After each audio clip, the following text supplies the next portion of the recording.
I go, so I go to the game with Dan. Goes, Ken, I need a favor. He's what? I know you're supposed to be on the bench with me, but can you sit at the? You kept book, right? I'm like, yeah. He goes, can you teach the kids how to keep book? And I'm looking at myself, and the coach is looking. So yeah, can you help us? And I'm like, I just look up at the sky, and he looks at me, and he goes, well. Welcome back to the bottom of the mountain, Ken. Can you and he starts laughing, and the coach looks at him, right? He goes, Test 1, 2, 1, 2, 3, 4, 4, 3, 2, 1. 10 and 8, 10 and 8. Lansingburgh High School, schools just north of Troy. Next camera. Next mic. Test 1, 2, 1, 2, 3, 4, 4, 3, 2, 1. 10 and 8, 10 and 8. Break, good. Did you work today, Tim? I set everything up for Reed to walk in, and I'm going back for the 11th. Third week in a row. I finally, and my buddy Michael couldn't believe this. I did dinner with my parents last night, and I was finally catch up. What a humbug. It's not up. I'm just going to have one. I ended up having two, but and it's just, my schedule this summer has just been almost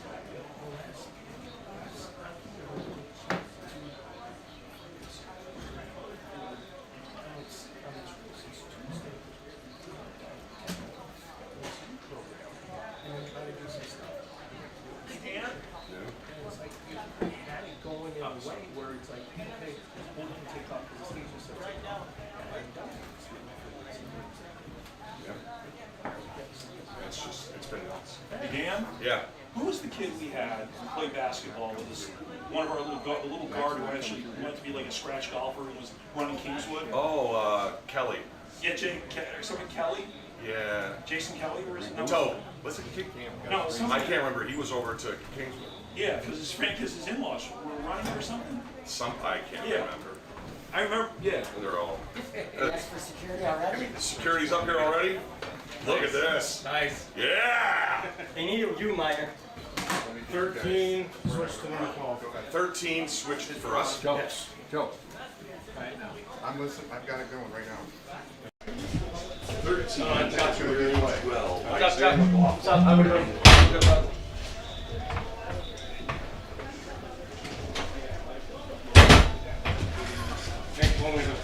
Thank you. You might want to get on that side, because that's the side. What are we doing?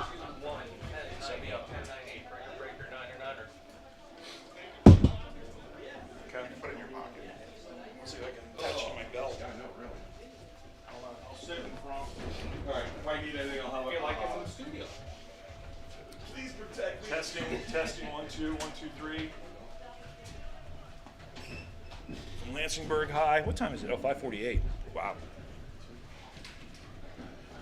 Okay. Here we go. So we're using both of these mics, guys, or just this one? Both. Okay.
Dan? Yeah. I got something for you. Okay. 13's wearing 12. Yep, you got about McLaughlin wearing 12. 12. And also Glodden is a scratch. One is? Glodden. Steve. Steve Glodden is a scratch, and Sean Brown is wearing 52. Steve is what number? Steve Glodden is 52. 52. So Got I it. find Sean Brown here. 39. Okay. 39's wearing 52. Yes. Test 1, 2, 3, 4, 4, 3, 2, 1. 10 and 8, 10 and 8. Hello. Okie dokie. Beautiful.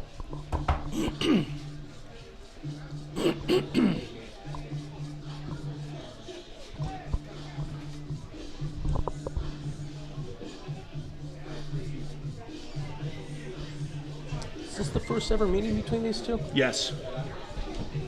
That I know of.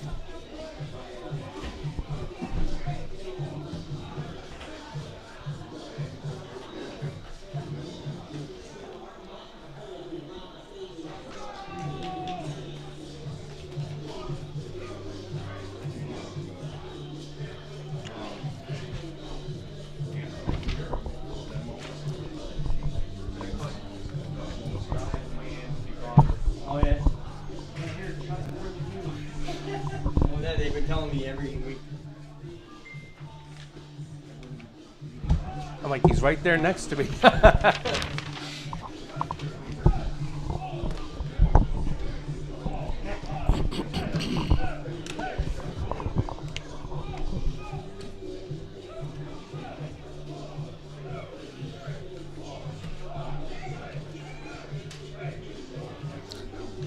There's a different vibe with the team.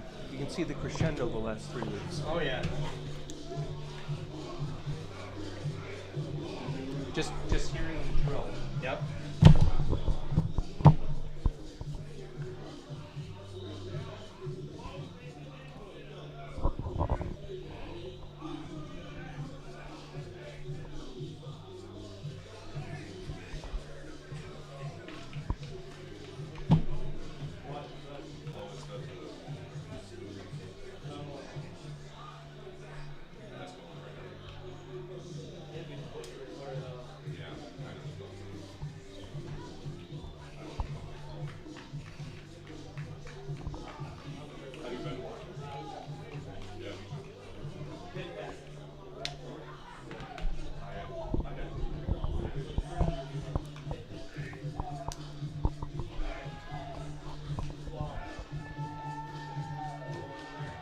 It's nice to have Quentin back.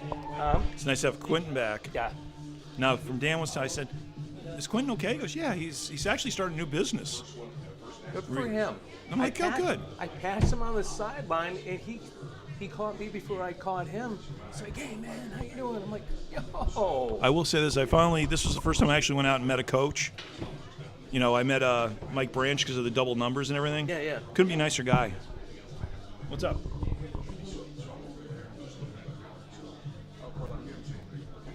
What did he say?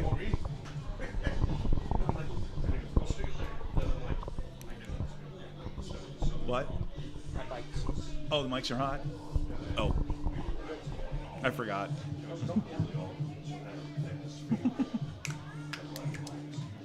Oh, you'll like this. We'll talk during half time. One thing. So we're watching parts of the Giants-Bills game on Channel 13. Yeah. They had a weather promo with you on it. And my mom says to my dad, who's watching, and he goes, "That's the guy your son does the game, the Greenjackets games with." He started laughing. He goes, "That's the guy?" I was like, "That's him. That's Tim." Really? He goes, "Yep." So he got a kick out of that one. Like I said, But I mean, you know what? It's given us a chance to establish the trust. no, I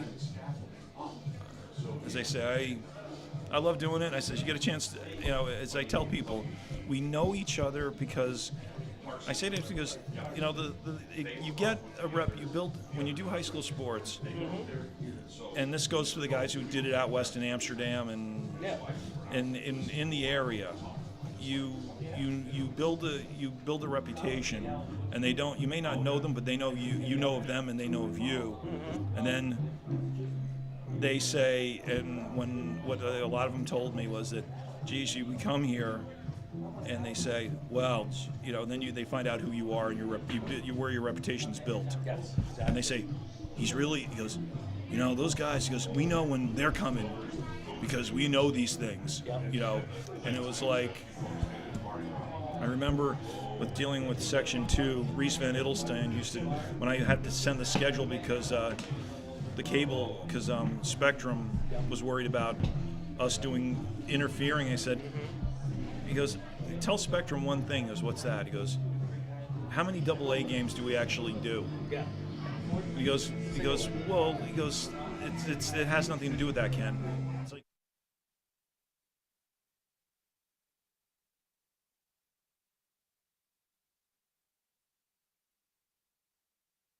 one game I could see us, maybe 2 games I could see us possibly doing that might interfere with them. He goes, if they ever decide to do it, he goes, what's that? He goes, I said to Reese and I said to the people at Section 2 football, he goes, one would be if they ever decide to do a jug game.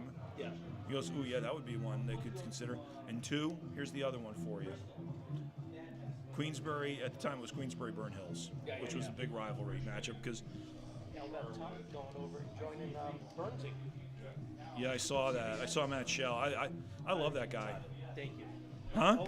Always do that. What? I What's- always think Todd Shell would. Matt Shell. Yeah, no, Matt. I met him when they used to have the Section 2 Media Day down at UAlbany. I would be like one of the only radio guys going down there Really? because none of the people from Amsterdam, and I would.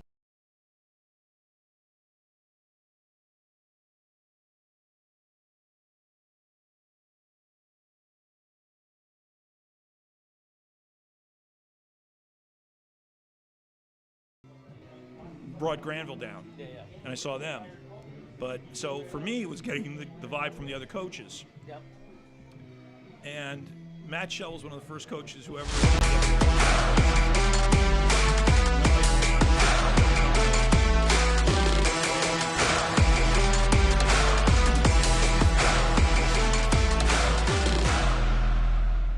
He's now coaching JV down there. Yeah, Nisky, not sure. I don't remember his name, but they came up to Glens Falls when they were. They came up to Glens Falls when they dropped from AA to A the one year, and they played Glens Falls at Putnam A. And I didn't. And it was a game that I got that my reputation got built because. Okay, let us know when we can go. And welcome to Lansingburgh High School, and welcome to another edition of Greenjackets football. As tonight, the Greenjackets host the Boston Bandits. Hi, everyone. Ken Lucchese, along with Tim Drawbridge, on another full night for football here in the north end of Troy. The Boston Bandits are the opponents, and when the league expansion took place, you know, the teams were excited about joining. Only one team ever mentioned we're looking forward to build a rivalry with the teams. One of them, the one team, was the Boston Bandits, who were saying, yep, we're looking to renew our rivalry with the Middleborough Cobras and looking to start one with the Glens Falls Greenjackets. They're coming off a tough loss, 26-21 at the hands of the New England Bombers. And, of course, last week the Greenjackets short 14-6, making a late rally just to be stalled at the 9-yard line. And that was a heartbreaking loss, but a lot to gain that we ended up leaving the thought with last week and picking it up here this week. Let's talk about a couple things pre-game-wise and during the course of the week. One, the team knows they had the throes of victory in their hands last week. They played great defensively, and they played exactly where they should be. And listening to our right, I can tell that we're getting ready for the national anthem, so I'll finish those thoughts on the other side as we hand things over to Danny Miner. At this time, ladies and gentlemen, we all ask you to take a moment of silence in memory of a true Greenjackets alumnus and retired Warren County K-9 Sheriff Tim Guy, who peacefully passed away earlier this week.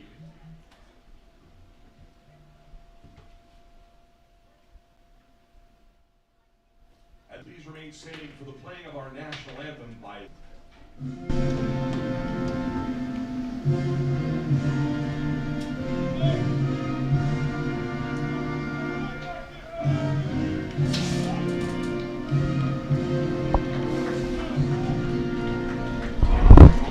So let's pick up that thought with the way themes went this week.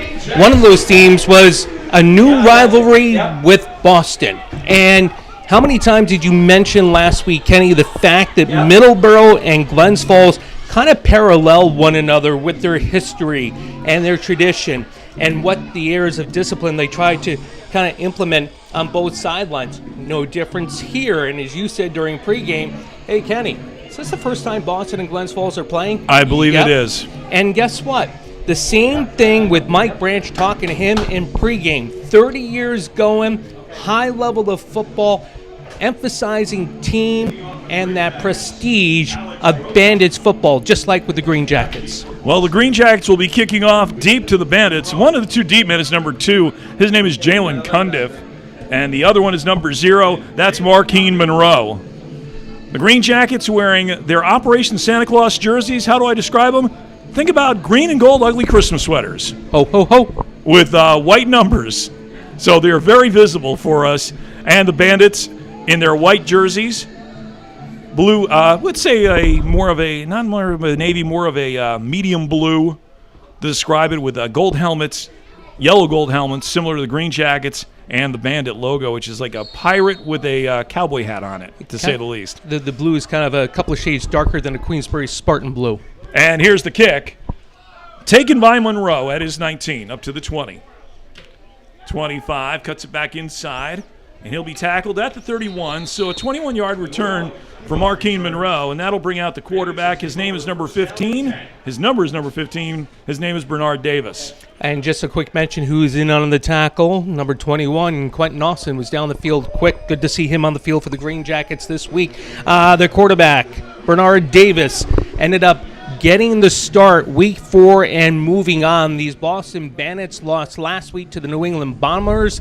They, too, had an opportunity to win.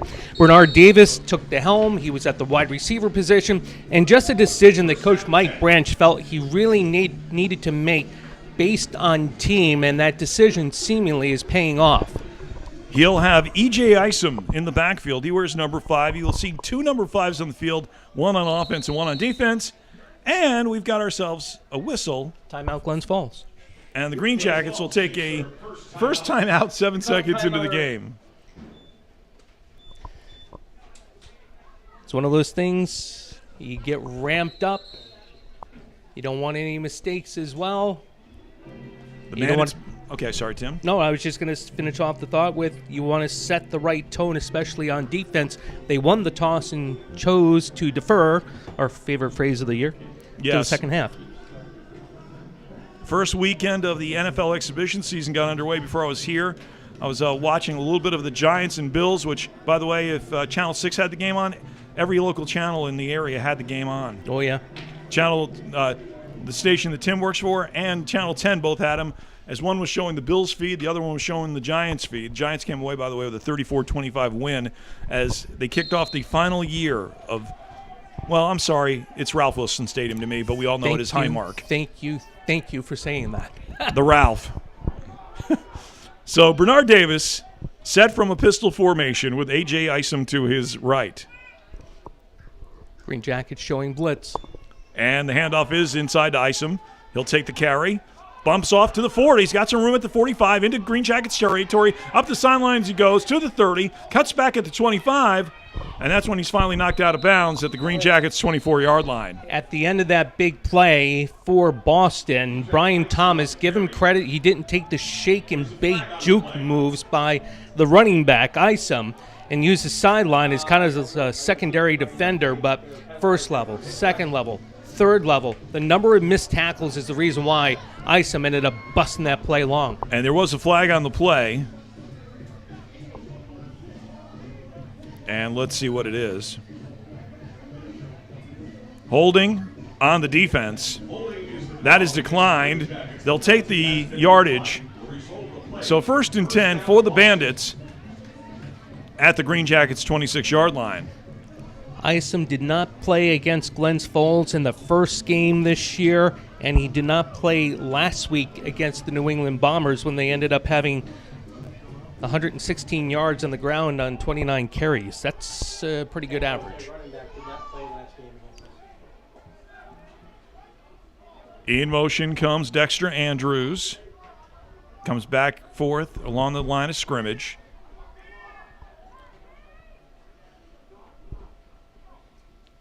And Davis will look to throw. Receiver's open. Got a wide open receiver, and it's in for the touchdown. That is Keyshawn Davis from Bernard Davis. Davis just made a move on Crawford, and Crawford just got stiff, stifled, and frozen in his boots at the 15 as Davis made the slant and was wide open for the easy 6. 2 plays and 70, and I'm trying to figure out, I'm either thinking 69 yards? Yeah, 69 yards. 2 plays and 69 yards. And the Bandits take a 6-0 lead, and they'll go for 2. Defensively, the way you played last week, this is not the way you wanted to start off this week, especially knowing how... Here's the play. Catch is up. Is it good? Yes, it is. In the back of the end zone. And who was the catch? Marquise Monroe? It was Marquise Monroe on the 2-point conversion. So a 2-play, 69-yard drive. It's 8-0. 2 minutes and 4 seconds into the football game. I believe it was Brian Thomas who had coverage on the 2-point conversion, had the coverage. But what a sell on the play fake by the quarterback Davis to ice him and threading the needle, putting the ball exactly where it had to be for Monroe to get the 2-point conversion.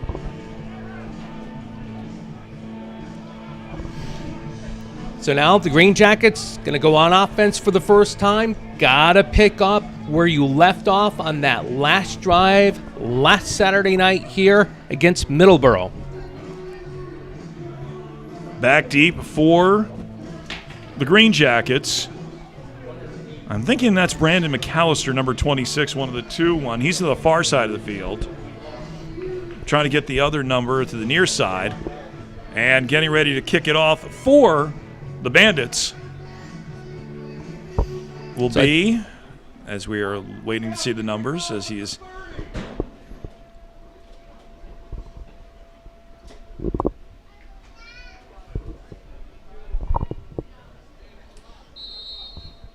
And it'll be Dexter Andrews doing the kicking. No, it's not Dexter Andrews. I'm sorry.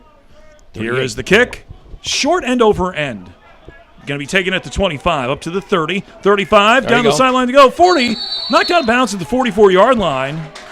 And that is number 10, Tyquan Johnson on the return, following the short kick. And the Greenjackets have excellent field position at their 44-yard line. Nice return by Tyquan. Just looked the ball right into his hands and went straight up field. Gotta love the way you can start out offensively if you're a Glens Falls fan. Caleb Condon will start at quarterback. There's James Prastio Jr. in the backfield.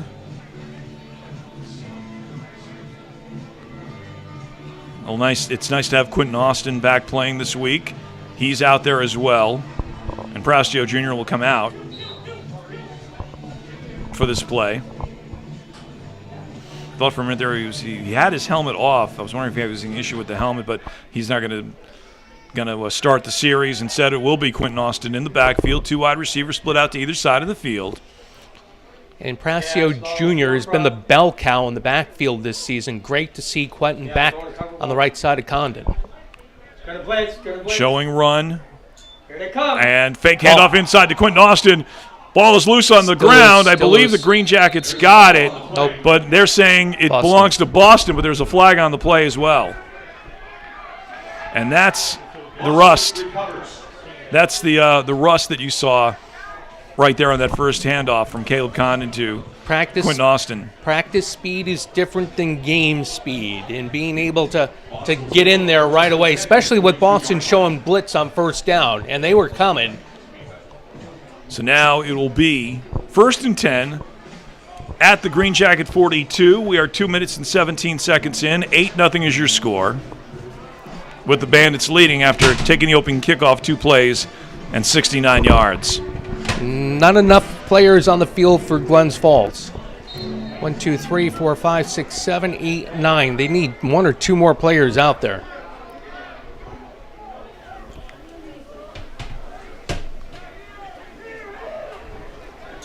Davis looking to set up a bubble screen, finds Jalen Cundiff, and Cundiff cuts it back upfield, and he's tackled at the 32-yard line by Sean Velasquez or James Prastio Jr. Nice job by Sebastian Joseph of the Bandits, getting out from his interior offensive line position, on that screen. And that's one of the things that Coach Johnson was talking about defensively.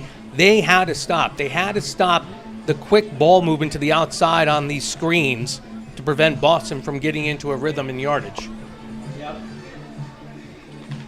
No. So 1st and 10 from the 42. Set up the bubble screen. Now Nate Easom is in the backfield. He wears number 4. To the left of Bernard Davis. Right. Pistol formation. And here comes the Green Jackets on the blitz. Looking for the long, deep ball. He's got a wide open receiver. Good coverage. Knocked out of the hands at the last second. Excellent play there. Got somebody hurt. Got somebody hurt. And the Green Jackets got someone down quickly.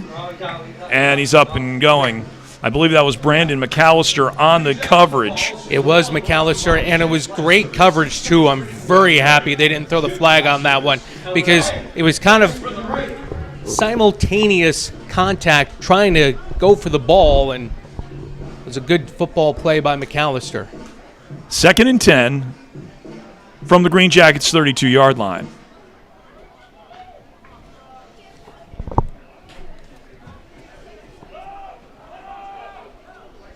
Davis and Cundiff are the receivers to the near side of the field. 2 more wide receivers to the far side of the field with 1 man in the backfield, Nate Easom. Glens Falls looks like they're coming. Barreto's right there over the center. And this is the handoff to Nate Easom. Easom breaks a couple tackles at the 25 and gets it to the 21-yard line, so he should have enough for the first down. It's one of those things that Reyes Craig is going to look at game tape and go, if I broke down instead of making a reach, maybe I could have had a better opportunity of taking the running back down. That's the reason why Boston is getting some of these long gains, the fact that the arm tackling is not going to take down the running back.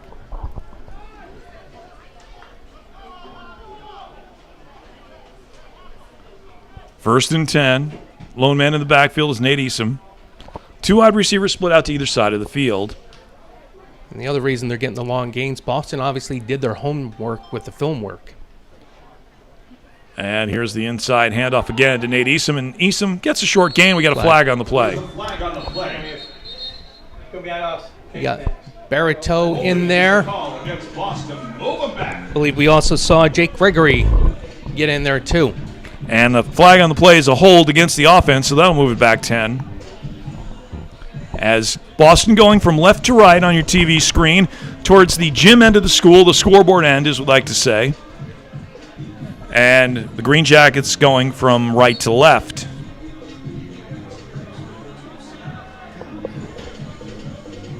Ball's now spotted at about the 29.5-yard line following the 10-yard penalty. By the way, that injured player a couple plays ago on the end zone throw was Troy Tanner Jr. He's on the sidelines getting some ice.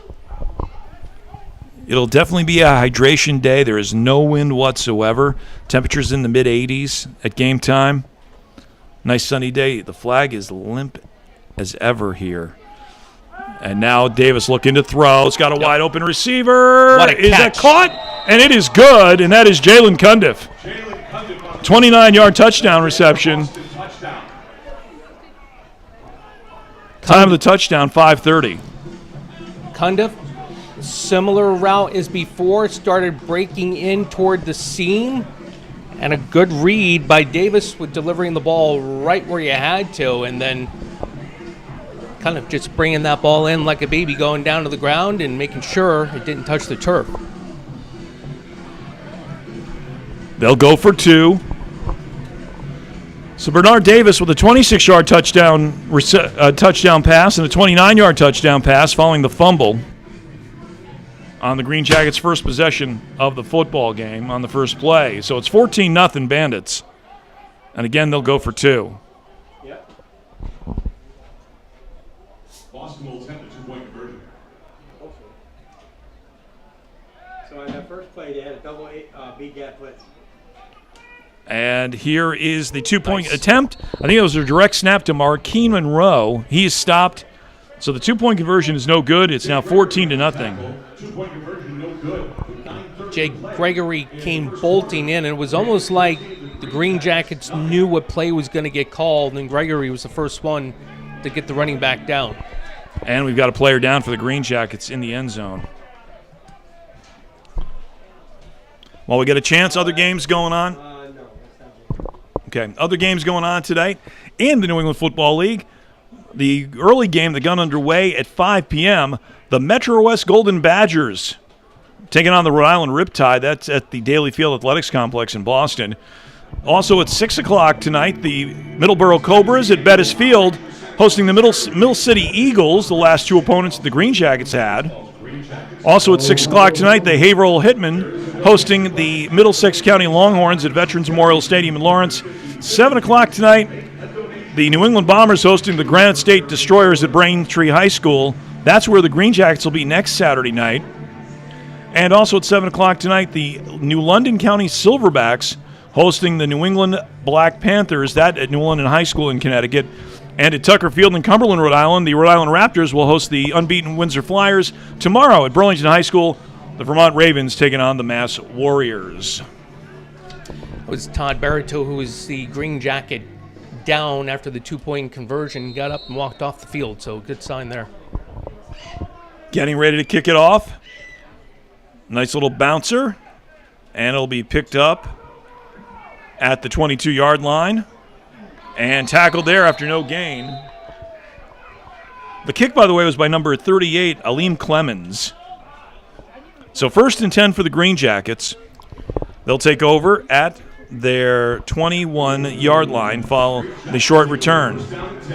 I would have liked to see the returner, when the ball was taking kind of a dying bounce toward him, a little bit more aggressive on trying to get that ball swept up off the carpet and not allowing the Bandits kickoff coverage team to kind of be able to get a good read on who is going to get the ball. 9:25 left in the opening quarter, 14-0 Bandits. Just underway here from Lansingburgh High School. Quentin Austin in the backfield along with Caleb Condon. 3 wide receivers split out to the near side of the field, 1 to the far. And here is the handoff to Quentin Austin. Austin in trouble, and he will lose about 4 yards back to the 17-yard line. Good read defensively.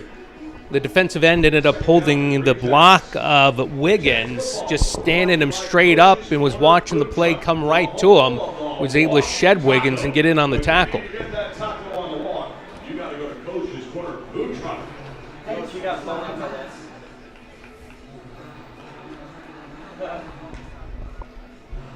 Ball's at the 17, 2nd and 14.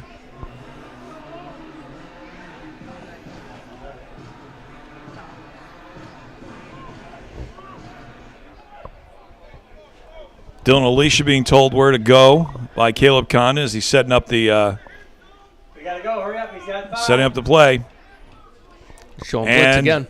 Here comes Condon rolling out, faking, in trouble, throws a lame duck out, and that is incomplete.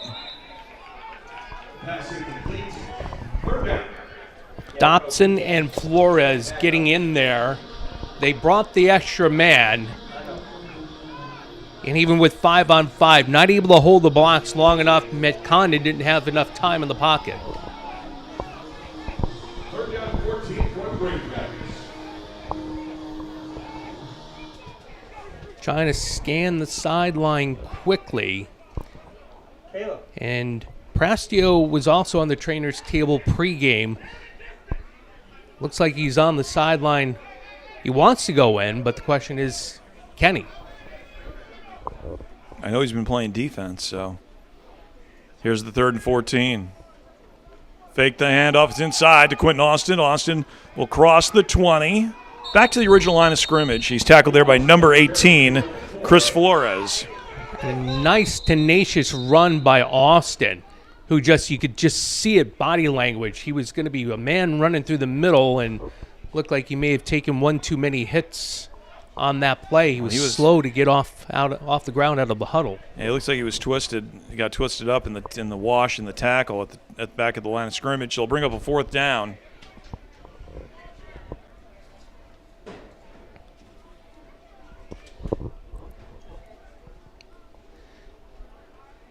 First game back in, conditioning always a question. Want to be able to pick up exactly where you left off in your last game, and getting into the game flow. Like you mentioned, it's a hot night. It's not overly humid, but even in the press box here, and these things, no matter the high school stadium or the pro stadium or a college stadium, the press box cooks. So you can only imagine how hot it's feeling on the sideline with a helmet on and no breeze to kind of take it away. As they continue to work on Quentin Austin at the 21-yard line, bringing out the water and everything. Sad to hear the passing of Tim Guy earlier this week. My first dealings with the Greenjackets were back in the 90s, and they became the Hudson Falls Greenjackets again, playing at Derby Park. And that's where I first met Hank Pelton, when Hank was playing for the team as a team center. And we would have to climb up. They built a press box up there that didn't have stairs. We'd have to climb up on a nice tall ladder. Now, mind you, I don't like heights, especially having to climb a ladder. How did you feel calling a game at Warrensburg on that metal contraption? Oh man, yeah, yeah. I've heard this. And I never had to call a game over on. I never had to call a game over at the school on Elm Street. So I was lucky enough that my first games were always behind the school at where they are on Schooner River Road. So I'm in good shape with that. Yeah, no, those little. Yeah, I've experienced everything over there. One point, we were able to set up the little scaffolding that we actually sat on the roof of the shed, and then there was my favorite day of all was I call it the 2004 Warrensburg Slush Bowl. Yes. Against Fort Edward, which Warrensburg won 8-6, and at one point, the quarterback for Warrensburg took such a hit, he was put into the ambulance. And you thought the guy was never going to come back alive. But all of a sudden, out of nowhere, like a hero from the locker room, he shows up in the second half. Warrensburg ends up winning the game. But what I remember about that was that, so they'd had snow the night before, and then we're driving back up into Warrensburg. Mind you, I had to go to Glens Falls to get the what we were using, the equipment. So I'm driving, and all of a sudden it's raining. So here it was awful. And Warrensburg ended up winning that game 8-6. In fact, Warrensburg, that propelled them to a win all the way. They made it to the semifinals, state semifinals, which was played at Dietz Stadium. Let's just say the field. I did not see. The one thing I did not remember about that was they beat Cambridge in the sectional championship game. And here's Alex Roca to punt from his 7-yard line. 2 men deep for the Bandits. Here's the kick. And this one's a good one, and it'll take a Greenjackets bounce. Stop there at the 48-yard line. Good decision by Taekwon. Get that ball immediately and keep it from bouncing back to your side of the 50. By the way, Quentin Austin carried off the field. You can see how much respect his linemen have for him. Caleb Desnoyers and Patty Lyman carrying Quentin off on the trainer's table, and hopefully it's not a major injury. No, but to finish the story, so when Warrensburg made their run in 2004 to the state semis, I was calling the Class A championship game, Queensbury and Amsterdam. We were at Saratoga Springs High School, and I had some connections. So I asked the athletic director, Bob Schumacher. I said, "Hey, Bob, can you give me a favor?" He goes, "What?" I'm curious about Warrensburg and Cambridge. Can you call over there? He goes, "Sure." Gives me the score. I'll never forget this. As we go to our first down play with Davis under center, and he's got Nate Easom, number 4, in the backfield with him. And actually, no, it's carried to number 3, and that is Dexter Andrews. Andrews gets to midfield. Short gain of 2. So to finish the story, I get the score, and Warrensburg is beating Cambridge, which is a shocker. So the PA announcer, we all know Tony Izzo. You know him very well. Yep. I say, "Tony, you got to announce this, man." So we get to the end of the third quarter. Tony announces the score to everybody, and the crowd goes, "Ooh." With Warrensburg winning, I think the score was like 21-7 at the time. They ended up winning 28-21 to win that first sectional football championship. Mark Bleibtree was the coach that year for them. Previous play, nice play by Isaiah Stevens. Gus Whitaker also making good penetration here. And now Davis in trouble, and he's going to be wrapped up by Jake Gregory for a sack at the 45-yard line. you can kind of see the Glens Falls 4 down linemen bringing pressure in similar fashion the way they have the last couple of years. And that's with Barreto and Brown kind of sitting back in coverage to give Boston a different look here. And Isaiah Stevens walked off the field last week. Hey, nice game, Isaiah. Hey, I'm trying to be the best defensive tackle in the New England Football League. And you can kind of see that permeating down the offensive or defensive line, rather. 3rd down, and that was a loss of 3. Actually, a loss of 5, and it'll bring 3rd down and 13 from the Bandits' 45. Talk about both squads being beat up. You've seen our Greenjackets come off to the side And we've here. got ourselves a flag on the play. Delay game. That'll move it back another 5. Boston came into this game down 17 because of injury. 3rd and long. Yeah, that time of the year, week 7, week 8. Like we talked about, it's hot. I had a chance. Normally I don't go on the field, but with all the dual numbers they had, I had to get Mike Branch and make sure I got all the numbers right. First time I talked with one of the head coaches, very generous with his time. Appreciate it very much, Mike. Thank you for your kindness before the game. He was telling me the guy that is on the team was driving the bus today. So here's Davis looking to throw, wide open. What a catch by number 2, Jalen Cundiff. That's enough for a 1st down. Just found the seam. Oh, yeah. And that was zipped it in. Found the seam, was a seam route all the way. And how about sitting in the pocket and zipping it to Cundiff? Bernard Davis having a phenomenal first quarter here. 1st and 10 from the Greenjackets 32, 14-0. 4:16 left in the opening quarter. Bandits up on top. Again, Dexter Andrews is in the backfield. 4 wide receivers split out 2 to either side. First down.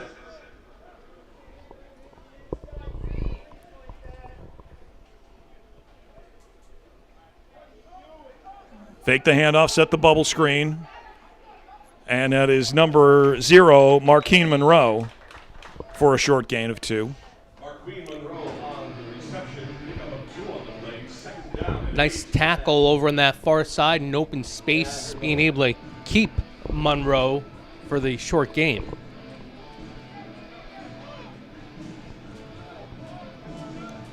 It's like they're working on Quentin Austin's right ankle on the sidelines, and they're taking off the tape on his wrist and everything. And Quentin's obviously in a lot of pain. 3 minutes, 20 seconds left here in the opening quarter. 14-0 Bandits.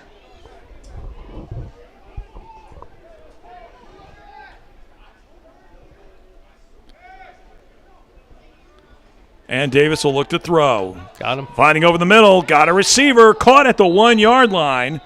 And that is Marquine Monroe again. And Monroe on the route basically found the spot in the coverage between Tyler Brown and James Prastio Jr. and another zipped ball delivered by Davis.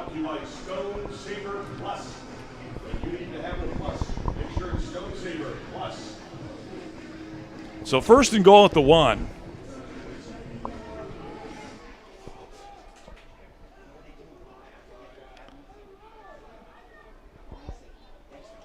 E.J. Asom in the backfield, and he's got the touchdown on the 1-yard carry. Actually, it's Dexter Andrews. So now it's 20-0 with 2:18 left here in the opening quarter. And Andrews seemed like he had just an easy time hole between the center and the guard, and he was able to just walk in for the TD. They'll go for 2. They've been going for 2 all game. Ball spotted on the 2-yard line. Bandits will attempt a 2-point conversion. In the backfield is Adrian Rivera. Here's the handoff inside. Is it good for the 2? No, I think Gus Whitaker got in there in time to be able to hold the running back from crossing the goal line. And the 2-point conversion is no good. So with 2:18 left in the opening quarter, it's the Boston Bandits 20, Glens Falls Greenjackets nothing. It is Operation Santa Claus Jersey night. Here comes Santa Claus. Here comes Santa Claus. If you'd like to make a donation, there is a Aleem Clemens will get ready to kick it off for Boston. Caesar Thompson getting ready to be one of the deep men. Along with, I believe that's Brandon McAllister, 26, the two deep men. See if Glens Falls can get something generated on offense. 3 series. They're working, I see the ice pack on Quentin Austin's right knee. And here's the kick, a little bouncing squibber. And it'll be taken by one of the up men. And that is number 83. And that is Alex Labshear. Gets across the 35 to the 36-yard line. It'll be 1st and 10 now for the Green Jackets. One of the other things Coach Johnson was talking to me about in pregame, and it's been one of those things that's been brought up every so often, but I think it's important to point out the fact that, the New England Football League in their conference meetings back in February, you got Middleborough with 2 squads from New England and now Boston, and this is AAA versus being at the AA level, so it's a higher level of football and more intense. And it's one of those things that has been a challenge, along with the other challenges, when you cumulatively put it all together. One of the reasons why Glens Falls is been having some of the difficulties they've had this year. 1st and 10 for Caleb Condon. And that's a handoff to, actually it's Condon trying to fake the handoff. I got completely faked out on the handoff to Kyle Bernard. Instead, he rolled to his left and tried to find Dylan Alicia, and he just bounced it into Alicia. Had no time to be able to even think about where his feet were going because of the backside pressure from number 19, Mark Sams, and that's why it got driven at the feet of Alicia.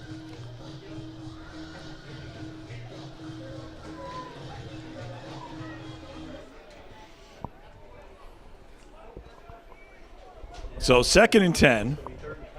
Mickey Bernard in the backfield. 2 wide receivers split out to either side of the field. Ball's at the 35-yard line with 1 minute 33 seconds left. Showing blitz. Here comes the blitz. Fake the handoff. Set up a bubble screen. Caught. Nice. There's a nice return. That's Caesar Thompson on the reception. Up the field he goes to the 40 into Bandits territory. He is tackled at the 34-yard line. Not sure who the other wide receiver was with him on that side by the visor. I want to say it was Dylan Alicia, or no, check that, Tyquan Johnson. But was able to get a block that sprung Thompson for that nice long gain. This is a young receiving core too, talking about trying to build chemistry up. And Coach Johnson was telling me during pregame, the average age of our wide receivers is like 21 years old. That's young. And when you got Caleb Condon, who has had the rapport with Prasio and Austin, and prior years Johnny Stasinski, it takes time to build that up. And Condon will look to throw. Got some time over the middle. In and out of the hands of Joe Wiggins. That was for number. Go ahead. No, I was just going to say Joe Wiggins is going to now have the same kind of sleepless nights the next couple of nights like Isaiah McLaughlin did last weekend, having that one ball in open space go right through his hands. Good read by Caleb Condon, too. 2nd and 10 from the Bandits 34. 20 seconds left in the opening quarter. Let's see if the Green Jackets will be able to get this play off, or they'll just say, you know what, we'll take the time and start the second quarter. Go down the other end of the field, as we actually have a little bit of a breeze coming in. Yeah, it feels good. From the north side here of the stadium. And we're not down on the field. And the handoff to James Prasio Jr. Got a flag on the play at the 36. Let's see what that is. I believe that's against us. So it might be an illegal motion. As Prasio crossed the third, got a couple of yards, and let's see what the flag is. It looks like it was in the vicinity of, like I said, motion. It is a motion, and that is an offensive penalty. Time runs out, and that's the end of the first quarter. As you know, in football, the quarter cannot end on a defensive penalty. Offensive penalty is another story. So we're going to take ourselves a timeout. At the end of one, it's the Boston Bandits 20, Glens Falls Green Jackets nothing. You're watching Glens Falls Green Jackets football. High Society Dispensary features an array of locally sourced cannabis items, from flower and edibles to vapes, concentrates, and tinctures too. High Society Dispensary, 345 Main Street, Suite number 2, and online at Dutchie.com. Must be 21 or over to enter with valid ID.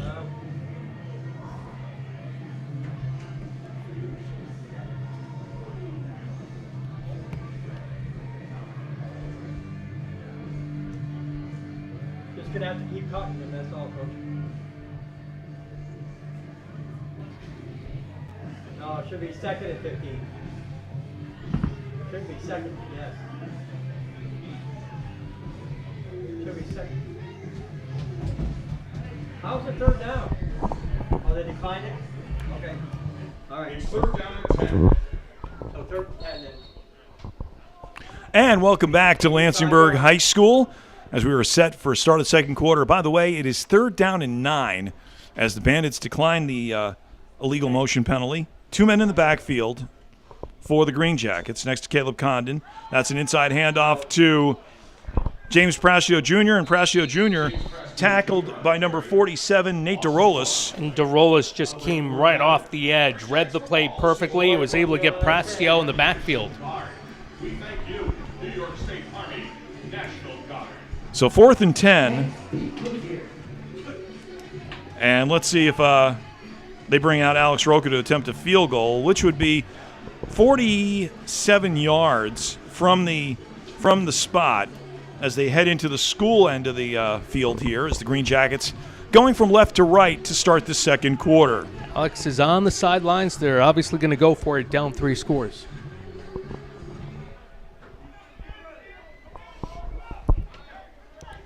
James Prascio Jr., lone man in the backfield to the left of Caleb Condon. 2 wide receivers split out to either side. And Condon will throw. He's got some time. Throws one. Got it. Incomplete as there was double coverage as they were looking for Caesar Thompson. In the coverage, one of them was Jalen Cundiff, number 2. And the other one player, number 5, that was R.J. Vereen. And Vereen got a little bit dinged up in that play because he was the one. As the ball came into the hands of Thompson, the 2 defenders came together, and you had a sort of a sandwich situation. It looked like R.J. Vereen got the worst of it. So 1st and 10 for Bernard Davis. And I think Vereen had the coverage on the other receiver and broke off of Alicia to go back and give coverage over the top with Cundiff on Thompson. If the ball was just a hair earlier, would have been a great catch by Thompson. First and 10 for the Bandits from their 35. It'll be A.J. Isom in the backfield. In motion comes Dexter Andrews. Here comes the Greenjackets on a blitz. Cuts it back inside. Good run again by Isom, and Isom gets to the 46-yard line, enough for a first down. That was 20, Brian Thomas on the tackle. And you could give credit to the running back on that play, but let's give the credit to the offensive line of Boston. They have had their challenges with the 4 down linemen of Glens Falls. Stevens, Davis, Gus Whitaker, and, of course, Gregory. But that time, they took advantage of where Glens Falls was going, got the hole, and the running back got the nice gain. So 1st and 10 from the 46. Dexter Andrews comes in motion. Here comes the blitz again, inside handoff to Isom. Isom works his way, crossing the 50, still on his feet to the 47-yard line, a gain of 6. There's 2 extra yards on the end of that play because you're pulling a ball carrier toward your own end zone instead of trying to push him back the other way. Years ago, if you remember the name, if the name Isom or Isom remains familiar, the Salem Generals for years had a group of running backs, the Isom brothers. Yes. I know one of them was Tracy. I don't remember the other 2. But the Generals with that those purple and gold uniforms. And now, of course, they merged with Cambridge several years ago. Those were sleek colors with the purple helmets and the white jerseys. Oh, yeah, they were good looking. Here comes the second down short. Davis looking to throw. He's got a wide open receiver. Incomplete. Looking for Kevon Davis. Good coverage there. Davis clearly with the height advantage. That's why I thought he would throw up the right hand and be able to bring it down. Crawford, having gotten burned there in the first half, has tightened things up and was on the wide receiver very nicely on that play.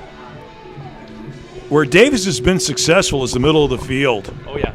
He's been, the secondary has been having to, with the speed they've got, going double coverage, and it leads the space between the hash marks really wide open. That's where Davis has done most of his damage.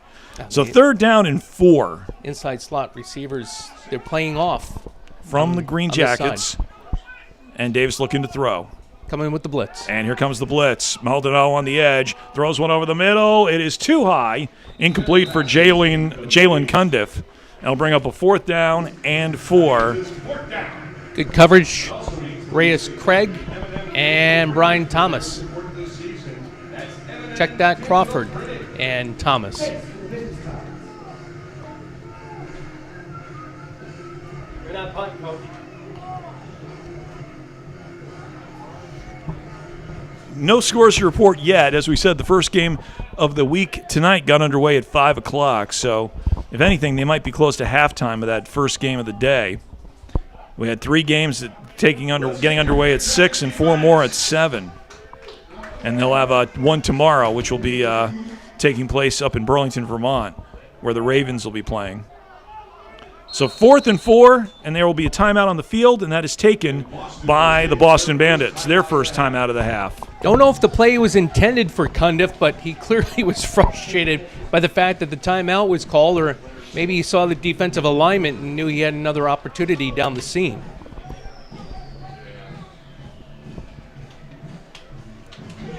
Next week, the Greenjackets head to Lawrence, Massachusetts, or Braintree, Massachusetts. They'll be in Braintree taking on the New England Bombers. And then the regular season wraps up here.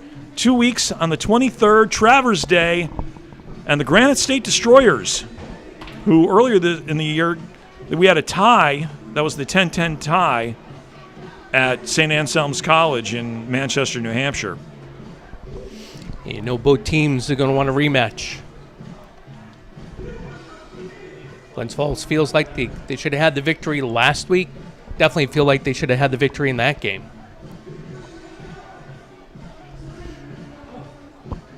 And if you got the W's on those 2 games, it's a completely different story with the playoff picture for that 4th slot. Coach, Joe's not here. 4th down. So 4th down and 4. From the 37, got to get to about the 43 and a half. Here's Glens the blitz. Falls, yeah, they're ready to sell. And Davis looking to throw. Zips one over the middle. Complete and caught by number 11. That's Kevon Davis.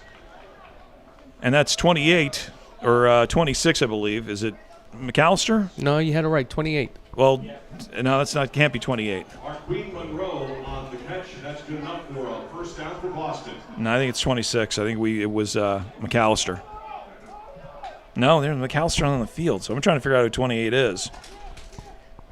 So 1st and 10 from the Greenjackets 28. And Davis looking to throw again. Sets up a screen. A little too much. And I believe that's to... I'm going to say Kevon Davis because I thought it was Dexter Andrews out of the backfield. Thank you. Hard to be able to keep up with some of the jersey changes on both sides tonight. But that's what ends up happening at this level of football. Well, oftentimes what happens is that in case of the Bandits, they had multiple players wearing the same number. Yes. And in this case, we actually got... So I guess there's Quentin Austin being taken off on the golf cart, getting a nice round of applause as they were taking a look at his right knee. And here is the inside handoff to Easom. That's Nate Easom on the carry, and he'll be about a yard shy of the 1st down. And we've got a couple of players down, one for each team, and a play out for the play, and it'll be a holding against the Boston Bandits. Yeah, and we've got a lineman down for Boston. Sebastian Joseph from Boston. Sebastian Joseph. He and Stevens were going at it. I'm not sure because of the way the flag was thrown if the penalty ended up being on Joseph, but they got a good battle on the interior there. Not to be confused with the guy who plays for the Rams or the Chargers, all right? That's Sebastian Joseph Day. I believe so. I only know that because he went to Rutgers, okay? So I can tell you any Rutgers player in the NFL. Yes, I've been paying attention to some of the top 50 fantasy stats, so I haven't completely delved into all the rosters yet. Oh, yeah.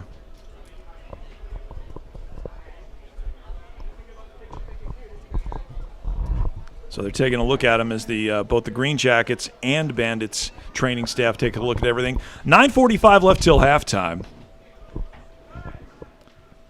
Yesterday they unveiled a statue of Tom Brady outside of Gillette Stadium, and already the Giants fans have been making fun of it.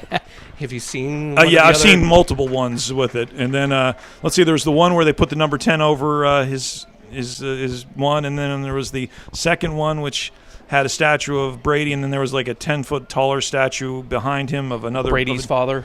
No, yeah. the Of Eli. To Star Wars. So that one, and the Patriots beat the Washington Commanders 48-18 last night in Foxborough. Giants beat the Bills today 34-25. I was listening to the end of that game driving down. And tonight, the Jets hosting the Green Bay Packers at MetLife. Aaron Glenn making his coaching debut for the Jets, former Jets defensive back. Nice performance by the Giants out in the Ralph Wilson Stadium. The farewell tour for the Ralph. Some of it, well, I'll take it even further back. Rich Stadium. Oh, yeah. Back to the days when Joe Ferguson and Joe Cribbs were playing. The best, wait a minute, the best offensive, I'd say the second best offensive line group, the Electric Company. Yes. Okay? Glens Falls coming again here. Here we go. Second down and a long one. Davis Got throwing one up. Line it caught by Marquine Monroe, and he is in for the touchdown. He just threw one up and nope. Short at the one or the three. Nope, he was out of bounds. They got him out of bounds. His momentum took him out of bounds at the 4-yard line. So that's where your quarterback is just stepping back 2 steps and throwing it high to a spot and trying to have your receiver Monroe run underneath it. And that's what he did. He beat the coverage on that side. Thomas and Prasio, and able to keep the composure, not knowing where the ball was going to be coming down. First and goal from the Greenjackets, 8:36 left here in the second quarter, 20-0 Boston leading. 2 men in the backfield. It's Andrews and Easom. And Davis looking to throw, and he's going to be sacked at the 10-yard line. Brian Thomas coming, roaring off the edge. And Davis a little dinged up after that sack. Nope, the Electric Company, Joe DeLama Company. And apparently Marv Levy turned 100 this year. And he's still going, stronger than ever. Coached with Kansas City, went to the NBC booth, then to Buffalo. I'm missing all right, so let me stops. ask you this. Here's a great debate. Who is the better coach that came out of Canada, Bud Grant or Marv Levy? That's a great question. All right, so Levy, who coached in the Canadian League. And here's an inside handoff and tackled for a loss at the 13-yard line. That was Nate Easom. And Go ahead. No, I was just going to finish your thought off in the Canadian League because we know our buddy Pete Toby from the Post-Star is a huge CFL fan. Calgary, he loves his Calgary Stampeders. I got to admit, I got my fave. I got something about the Saskatchewan Roughriders. If you want to parallel colors, how about the Edmonton Eskimos? No, you can't call them that anymore. Yeah, I know. It's the Elks. Come on. Whatchamacallit, Warren Moon. Hugh Campbell, who went on to coach, by the way, in the NFL afterwards. He coached the Houston Oilers. And then everything Flutie did for that league. Oh, yeah. And now Davis looking to fake the throw. Throwing one up for the end zone. He's got a wide-open receiver, and he dropped it. Oh, man in the back had the man open, and I believe that was Kevon Davis who's thinking, Oh man, if I shouldn't have jumped. I should have just brought up my hands a little high, and it would have found me. Perfectly delivered ball again by Bernard Davis and his wide receiver. Maybe it was too perfectly thrown because it was right there. 4th and goal now from the 12. 6:20 left till halftime. Greenjackets will get the football to start the second half in this 20-0 Bandits lead, scoring 3 first-quarter touchdowns.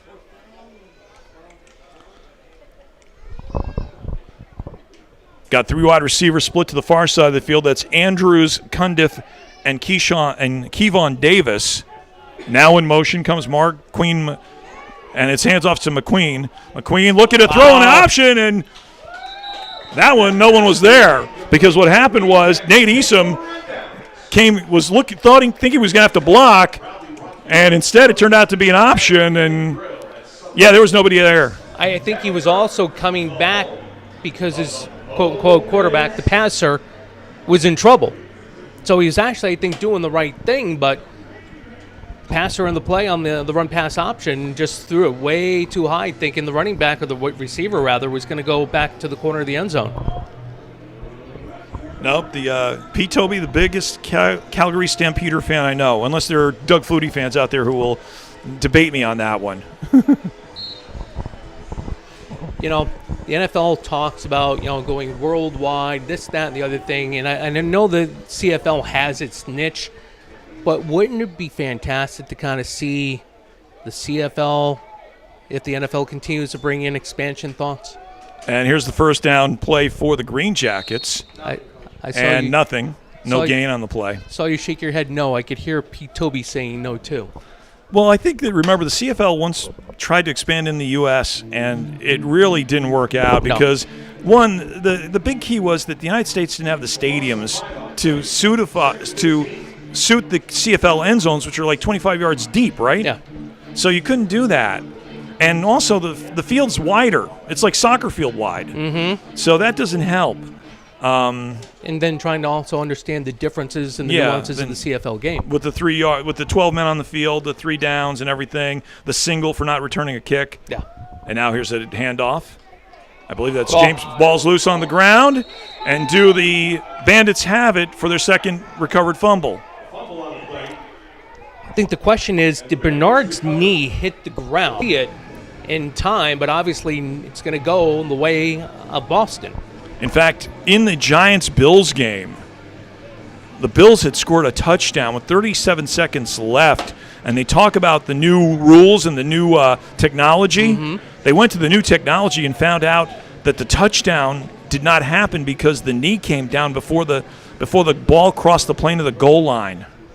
And which feed were you watching? The NBC through us? This was on the radio. I was listening to it on the radio driving down. I was when it happened. I was on the Colorado City Bridge, getting ready to make the right-hand turn over onto Route 4. They gave 3 different angles, and the third one from the end zone camera behind the uprights had a clear view with the knee down before crossing the plane. So second fumble of the game for the Greenjackets, and it's 1st and 10 from the 12 for the Boston Bandits. 4:58 left till halftime. It's 20-0 Boston. E.J. Asom in the backfield. He'll take the handoff. Find his runner to the 10. We got a flag on the play. Heading for the end zone, and he'll go in for the touchdown, but I think this is coming back because we've got a hold on the play, and it will be on Boston. So take the touchdown off the board and move them back 10. So it'll be 1st and 10 from the 22. Battle continues between Sebastian Joseph and Isaiah Stevens, and I think it's on Joseph. So, yeah, if you heard that they're going with the digital yardage markers now for first downs, but in case something happens, they still got the chain gang ready to go. And it's cool because what they do is they flash it on the scoreboard to show you how close or how far away it is. That's the neat thing about this technology. I think Sony developed it. So 1st and 20 from the 22-yard line. And Davis will look to throw. Flush out of the pocket, rolls to his right. Got another flag on the play. At the 30, throwing one downfield towards the end zone. It was caught but incomplete, but there's a flag at the 31. And it's another hold against Boston. That'll move Boston back another 10 yards. Stevens and Gregory getting the backside pressure on Davis and still able to deliver the ball downfield to Kayvon Davis. So it's now 1st and 30. They can get a first down at the 2.5 yard line. 4:07 left till halftime. 20-0 Boston leading. From Lansingburgh High School, just north of Troy, New York. And it's 1st and 30 now. So following the fumble recovery at the 12, we've had 2 holding penalties, and it's 1st and 30. It's E.J. Isom in the backfield. 2 wide receivers split out to either side of the field. Bernard Davis in a pistol formation set. Here comes the blitz. Inside handoff to Isom. Breaks a tackle at the 35, up to the 20, to the 15, 10, 5. Going for the end zone. Makes the corner. And he is in for the touchdown. And he could have been stopped just past the 30, and he broke a tackle there. Plenty of room, and the blocking was there for the touchdown. Isaiah Stevens and Jake Gregory were both in 2-point stances. They made the upfield pressure. Stevens able to get his arms around the running back, but was shaken off by Isom. And Isom just did the zigzag. Nice downfield block by the receiver over on that far side, kind of keeping Taekwon Johnson from getting anywhere close to making that tackle before he crossed over the end line. Boston will attempt their 4th 2-point conversion. They're 1 of 3 so far. 26-0 following the Isom 32-yard touchdown run. And here's the go for 2. Flip to Jalen Cundiff, and we got a flag on the play. Let's see what the flag is. And it's a hold. Declined, and the 2-point conversion's no good. 3:32 left till halftime. 26-0 Boston. Boston 26, Glens Falls, nothing. So we won the toss. We deferred to the second half. So let's put something together offensively here and get some points on the board before going in at halftime. Kind of build the confidence, build the morale back up, not only in the field but on the stands, and see what we can generate moving forward here. We're going to see Jack Miller come in at quarterback because Caleb Condon's got an ice pack on the back of his leg by the lower calf, high ankle. Caleb's been taking some huge hits again this year. So plus he's been sprinting out of the pocket like you wouldn't believe, trying to elude pressure too. So getting ready to kick it off will be Aline Clemens. Yes, it is Christmas in August as we celebrate the annual Operation Santa Claus game to benefit Operation Santa Claus, a great charitable organization up in the Glens Falls area that helps kids in 5 different counties, I have one question, though. With all the genres of music tonight, is it all being performed by the Jack Celeste Orchestra? No, we got a little bit of everything. And then we got a flag on the play. On the kick. Want to be offsides against the kicking team, so that means they'll move it back 5. Does appear to be an offside.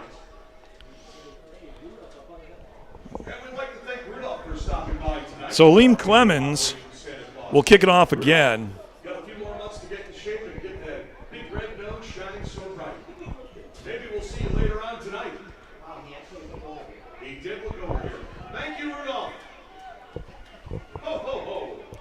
Still trying to figure out where Rudolph is. We don't see him from our perspective. Too clear. The weather's too clear for him to shine up, to get the nose started. So you got to have cloudy skies and fog like I had this morning driving in from Warrensburg to Glens Falls at 4 o'clock. Now here's the kick again. One hopper to the 21. And it is Brian McAllister. McAllister up the sidelines, makes a move, and he is tackled at the 43-yard line. Greenjackets take over, first down and 10. A big thanks Good to our field position here. Interesting to see how Jack Miller kind of gives this offense a spark like he did a couple of weeks ago against Mill City. Last drive, I want to say he had 4 rushes for 31 yards and was able to get the offense to kind of motor up a bit. I know the coaching staff is really excited about his level of talent and can he grasp the full understanding of what the defense is throwing at him and make those calls at the line of scrimmage. We saw Jack Miller a couple of weeks ago in the game against Mill City playing, and now we got ourselves a whistle and a timeout on the field, and that'll be taken by the Boston Bandits. 3:21 left till halftime. Greenjackets have 2 timeouts left. Bandits have 1.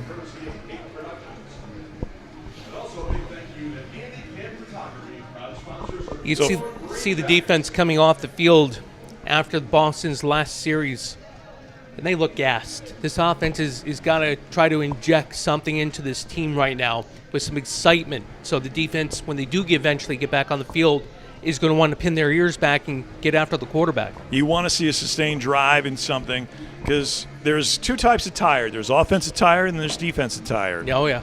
Offensive tired is a good tired. Defensive tired is a bad tired, we often say. And some of these guys are playing both ways tonight. And in this weather and stuff, the hydration and the cramping is going to be a big part of it. Miller will look to throw. Trying to find a receiver's got Thompson open. Great coverage on the play by number 24. That's Montavious Zollernhofer. Love to see Thomas be a little more aggressive going up the ladder to the ball instead of waiting for the ball to come down to him, because basically his hands coming down hit the top of the helmet on the cornerback, and that's one reason why you don't have a completion. Second down and 10. Ball's at the Greenjackets' 43-yard line. James Prastio Jr. to the right of Jack Miller. And Miller will look to throw. Finding one over the middle. Got Thompson. And there is a penalty. This time they got Montavious Zollernhofer all over him like a wetsuit. And that is pass interference. And the ball is that'll be a 15-yard penalty and a first down. You'd see, obviously, who Miller likes to go to. First 2 plays, it's to Caesar Thompson. Get that ball out in front of Thompson a little bit more, Jack, and you've got a nice completion deep into Boston territory. So 1st and 10 following the 15-yard penalty on the defensive pass interference. The defender looked down and he said, "What'd they do?" And he said, "You were draped over him like a cheap suit." 1st and 10 from the 42. Fake the handoff. Miller in trouble in the pocket. Nice. Breaks some room, and he's got some room. To the 40, 35. Got the first down. Up the sidelines he goes inside the 20. Knocked out of bounds at the 17-yard line. And that's what Miller did 2 weeks ago here in Lansingburgh against Mill City. Got out of the pocket, had Sams and Flores right on him, and then goes next level on the gas pedal, and kaboom.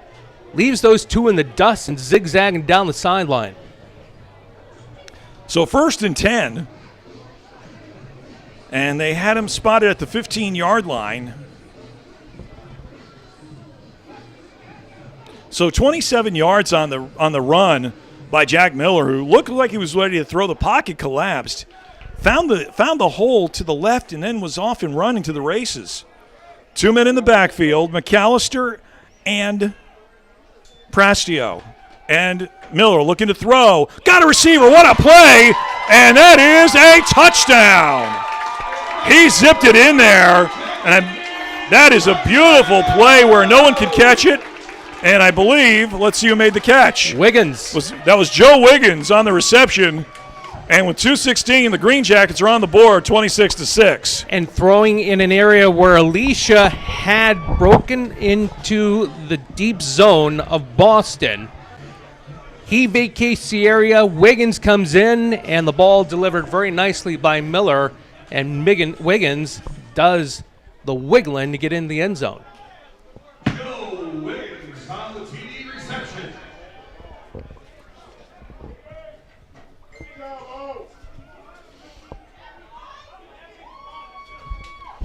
Alex Roca will attempt the extra point. Caleb Condon, here's the snap. Kick is up. And it's good. So the Greenjackets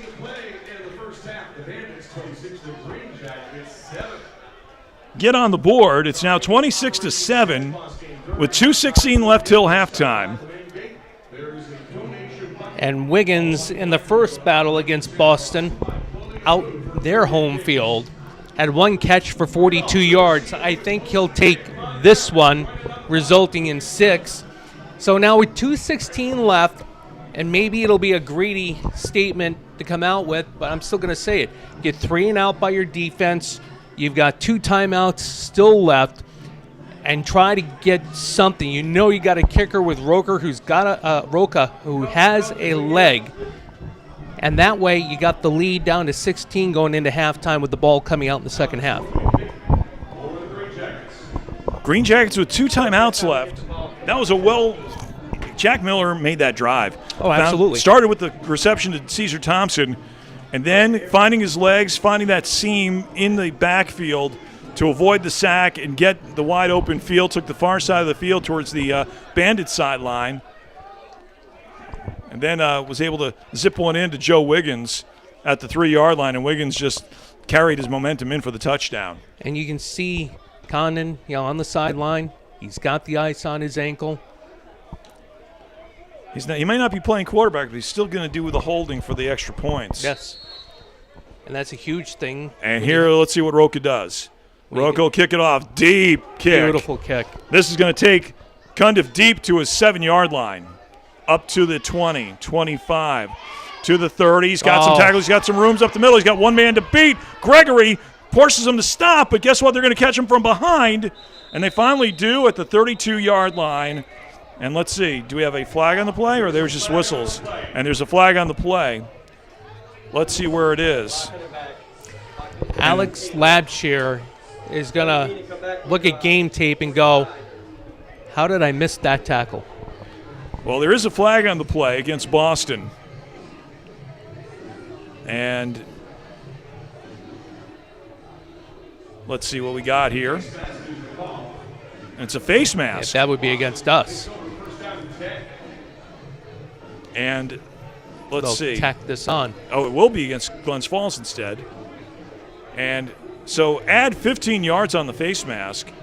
And the Bandits, with 2 minutes and 3 seconds left, will take over at the Greenjackets 19-yard line. So in all the different volleyball games I've done over the last number of years now, they always talk about coach's point. Maybe I was too greedy in making the color analysis point of trying to get 3 and out and then get the ball back for points. Defense has got to stop Boston here. Has to. So 1st and 10 from the 19.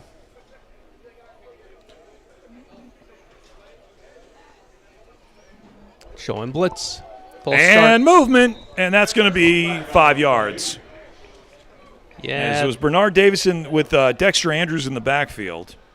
The left tackle, David Trowers, fell out of his stance.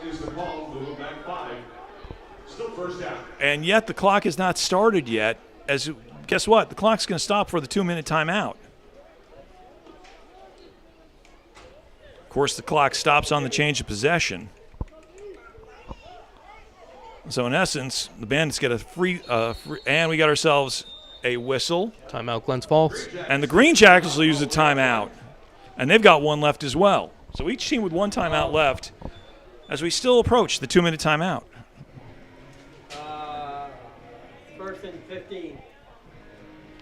1st and 15 for the Bandits from the 24-yard line. Bandits leading right now 26-7. Greenjackets just scored, by the way, on a 57-yard drive led by Jack Miller. As Caleb Condon is icing the back of his ankle. So we're thinking maybe a high ankle sprain or something, a little bit possibly. like that. And the stretching. Quentin Austin went off the field with a knee injury. And they're stretching Jack out on the sidelines here. Well, it's that type, Get out that, or get him on the the table with the rolling pins, the French rolling pins, to get those calf muscles going.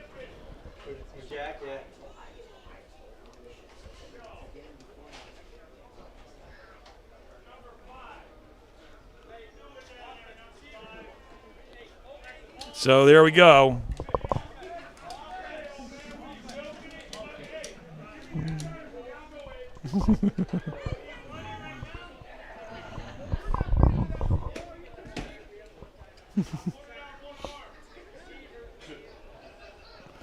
So 1st and 10 now.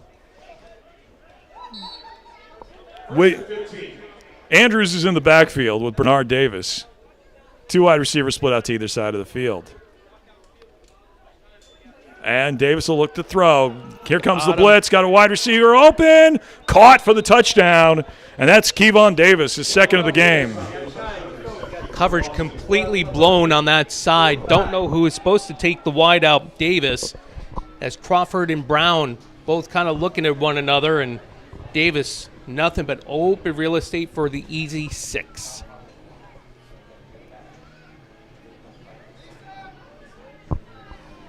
Jake Gregory coming off.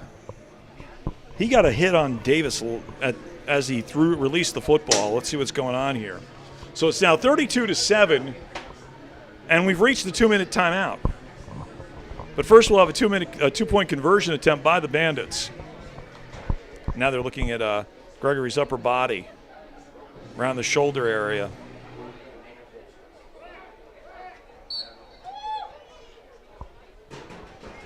Boston will attempt a 2-point conversion. And here's the 2-point conversion. And it's Marquise Monroe looking to find somebody. Throws a lefty into the end zone. And it's incomplete, and there's a flag on the play against Boston. That is declined. So with 1:57 left in the first half, it's 32-7 in favor of Boston. Kind of a left-handed submarine-styling throw. Give kudos to the defensive line of the Greenjackets. They made just a good instinctual move right off the line of scrimmage and able to get the pressure to be able to force Monroe out of the pocket.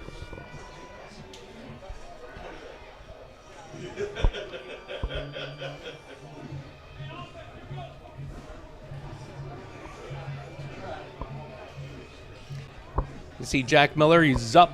I think he's just trying to make sure he's stretched out, knowing it's hot, because he's walking fine along the sideline, but he's talking with Thompson, talking with a couple of his other receivers, and talking it up. Got to have that connection, that chemistry to be able to kind of make the appropriate reads when you're on the field with the nonverbal communication. Aline Clemens to kick it off for the Bandits. Here's the kick, a little squibber in front. Maldonado. And Romeo Maldonado recovers it at the 45-yard line. 20 yards. Read and react when it's 20 yards. kicked right at you on a kickoff. We've seen some blooper reel material at times over the decades from all levels of football, but Maldonado, good awareness, good smarts, got on the ball and got into the cradle position. Nobody was going to get that ball from him. The NFL follies. No. But I'm saying all we need is 20. What Ed and Steve Sable did for the NFL, what those two did for the growth of the NFL should never be underestimated or understated. John Facenda, the music they did. The voice that Yes. nobody will able to replicate, even AI. Here's Nice. Miller looking to throw. Nice adjustment. And he's got Caesar Thompson for the catch at the 28-yard line, 29-yard line. Maldonado double covered by Cundiff and Zoller Koffer. Ball underthrown, but kudos to Thompson. making the adjustment and coming back. Greenjackets going hurry up with James Prastio Jr. in the backfield. And Miller looks to throw. Fakes it. He'll run. He's dodges one tackler. Nice move there. Still in trouble. Ooh. This time he gets hit, and we got a late flag because that was helmet to helmet. And that's going to be on number 5. That's R.J. Vereen. Wow, no, holding No, they against called a us. hold against the offense. Wow. Because that penalty occurred at the same time that the hit occurred by R.J. Vereen on Jack Miller. Instead, they'll get the Greenjackets on a hold.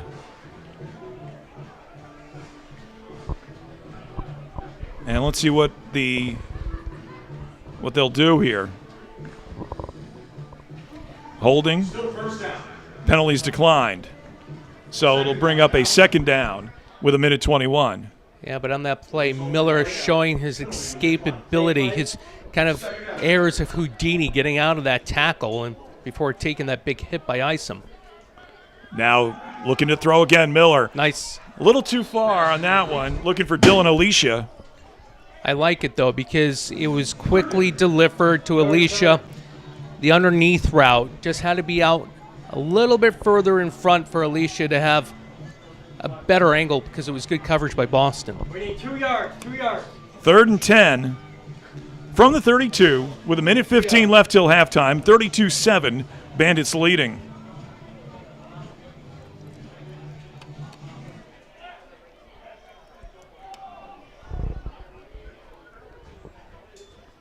And Miller again. Quick throw over the middle, and nobody there. Well, we can still give it a shot. And it'll bring up a 4th down. And they've got it at 13. Going to go with Roca. This will be a 49-yard kick for Alex Roca. Again, He's got the leg. Mill City, he connected from 46. This will be close to 50. And Caleb Condon coming out to hold the ball with a ice pack on his back, the back of his right leg. Out to attempt a 49-yard field goal, Alex Roca. They got a man deep. Remember, if it comes up short, they can return it. And that is Jalen Cundiff. It shows that he's got electric speed, both sides of the ball. Here's the snap. It is low. Kick is up, and Nice, it off is left. long enough, but it's going to be Ooh, taken at the back of the end zone. And here comes Cundiff. Cundiff makes some room at the 37, flips it on a nice play up the sideline, and it is into the hands of Nate Esom. Esom finally gets tripped up at the 29-yard line by the Turf Monster.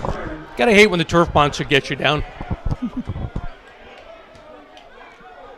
I thought the ball was caught.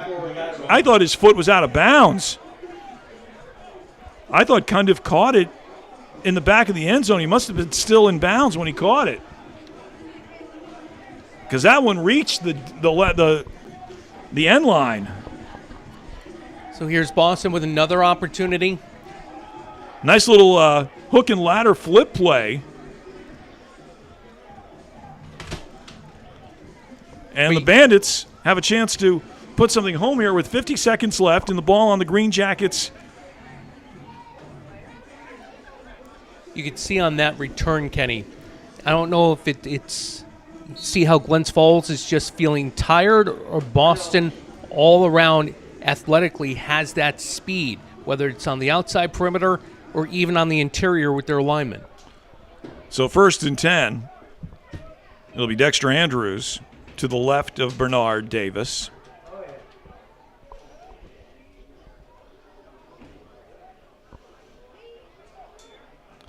And Davis will look to throw. Looking for the receiver. In and out of the hands of Marqueen Monroe. So 2nd and 10 with 44 seconds left till halftime, and a 32-7 lead for the Bandits. And both players down in the end zone, going down hard on the turf. And you can see both teams looking forward to halftime here. Oh, yeah. Get someplace nice and cool. Get the hydration going, the electrolytes and stuff. Water isn't going to do enough today. Well, the Glens Falls athletic training staff, I don't think they've had a moment tonight to catch their breath since the opening kickoff. No, they haven't. They've been either they've had players come on the sidelines with cramping issues, minor injuries. Of course, the first one was Quentin Austin, who on his second carry of the night got twisted up like a pretzel on a short gain and did something to his knee. As the play was ended up in the corner of the end zone, in the far corner of the end zone. Both players are. There's a player for the Greenjackets and a player for Boston. The player for Boston just got up and moving, and that's Mark Queen. And I believe that is McAllister coming off, limping. You got the two trainers and Sarah Pratt helping out. So following the incomplete pass, 44 seconds left till halftime, 32-7, Boston leading. Second down. And the Bandits getting quickly to the line of scrimmage. I don't know, and you can see it clearly in this shot. Number 3, Dexter Andrews. Been watching him all night. He's got long sleeves on, including the gloves. E.J. Easom in the backfield now. Glens Falls showing blitz. And Davis fakes the handoff inside to Easom. We got a flag on the play as Easom works his way to about the 18-yard line. And we've got a hold on the offense. That's why there was all that space on the left side of the Bandits' offensive line. And Davis got up a little bit gimpy. But I think, like I said, this time of the ball game, you're saying there's going to be a lot of tired, thirsty football players as they move it back 10 yards following the holding penalty.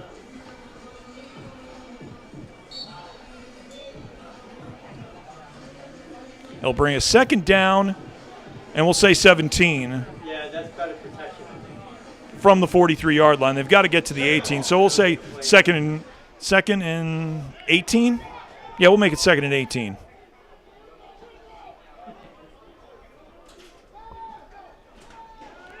And Davis will look to throw. He's got a wide open receiver. Cundiff. Caught, touchdown. That's Cundiff again. And that's his third of the game, I believe. That's his second, excuse me. And it's now 38-7 with 9 seconds left till halftime. Cundiff well over 100 yards receiving. And it's been a beautiful performance with passing between Bernard Davis and Jalen Cundiff in the first half. Cundiff showing in the first quarter, working from the slot, finding the inside space, running the seam route for the long gain. I think his first touchdown. That time, Jess was able to turn it toward the corner and put the Jets on, running away from the over-the-top safety coverage. And now the two-point conversion. It'll be Davis with Easom in the backfield. Two wide receivers split out to either side of the field. Of course, no time comes off in the two-point conversion or extra points or field goals. And Davis will look to throw for the end zone. And it is good for the 2. Let's see who was that. I'm thinking.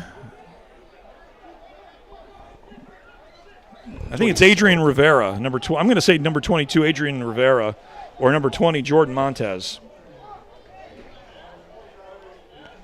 So it's 40-7 with 9 seconds left till halftime.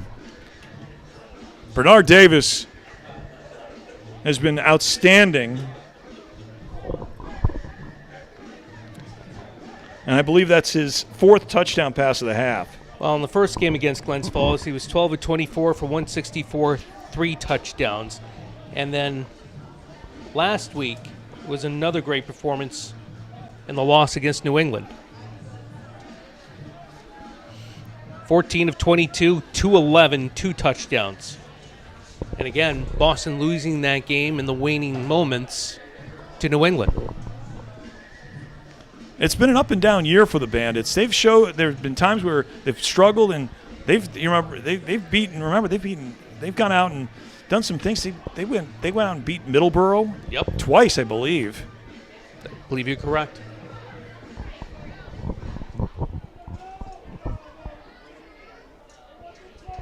9 seconds left till halftime. Here's Clemens to kick it off. Last time he kicked it off, it was a short little kick. This one's a bouncer. Got to get on it. And they got to pick it up about the 10-yard line. Got to catch it. That's in play, and that's Boston's ball. I understand what Thompson was trying to do, but you're playing with fire at that point by not getting that ball scooped up in some yardage. As soon as that ball is kicked, it's a live ball. But where was the penalty? There was a penalty on the full play, and it will be Greenjackets football. There's a flag on the play. And no time was taken off the clock. I can't believe that. Okay, no flag on the play. But they did give it to the... So they're talking things over about that. Thompson thought it was going out of bounds, and he forgot that a kickoff is a live ball. So the Greenjackets will take over. And they moved it up to the... Did the ball go out of bounds? That's what we want to know. The ball went out of bounds. Thompson must have been picking it up, and somehow a piece of him in that process went out of bounds. So the Greenjackets will go into victory formation, and that'll take us to halftime. With your score, the Boston Bandits 40, the Glens Falls Greenjackets 7. And the story of this first half has been Bernard Davis. Oh, yeah. And his four touchdown passes. He's been able to find the receivers open. They're tall, and they've got speed. You know, the last couple of weeks, we've seen some very impressive quarterbacks over on the other sideline. Calvin Boudreau with Mill City knows how to be able to run an RPO for sure. Tadaro France last week with Middleborough. I mean, Curtis can. Don't take anything away from him. He's a pocket quarterback, but France has that ability, like the previous week with Boudreau, to have the RPO option. Here, Davis, he's got the speed. He'd rather sit in the pocket and just chuck it, and he has his connection with Cundiff and the rest of the perimeter players, and it's the reason why Boston's up big. So we'll go to the halftime. We'll come back with second half action. Your score, it's the Boston Bandits 40 and the Glens Falls Greenjackets 7. You're tuned in to Glens Falls Greenjackets football at greenjacketsfootball.com. High Society Dispensary features an array of locally sourced cannabis items, from flower and edibles to vapes, concentrates, and tinctures too. High Society Dispensary, 345 Main Street, Suite number 2, and online at Dutchie.com. Must be 21 or over to enter with valid ID.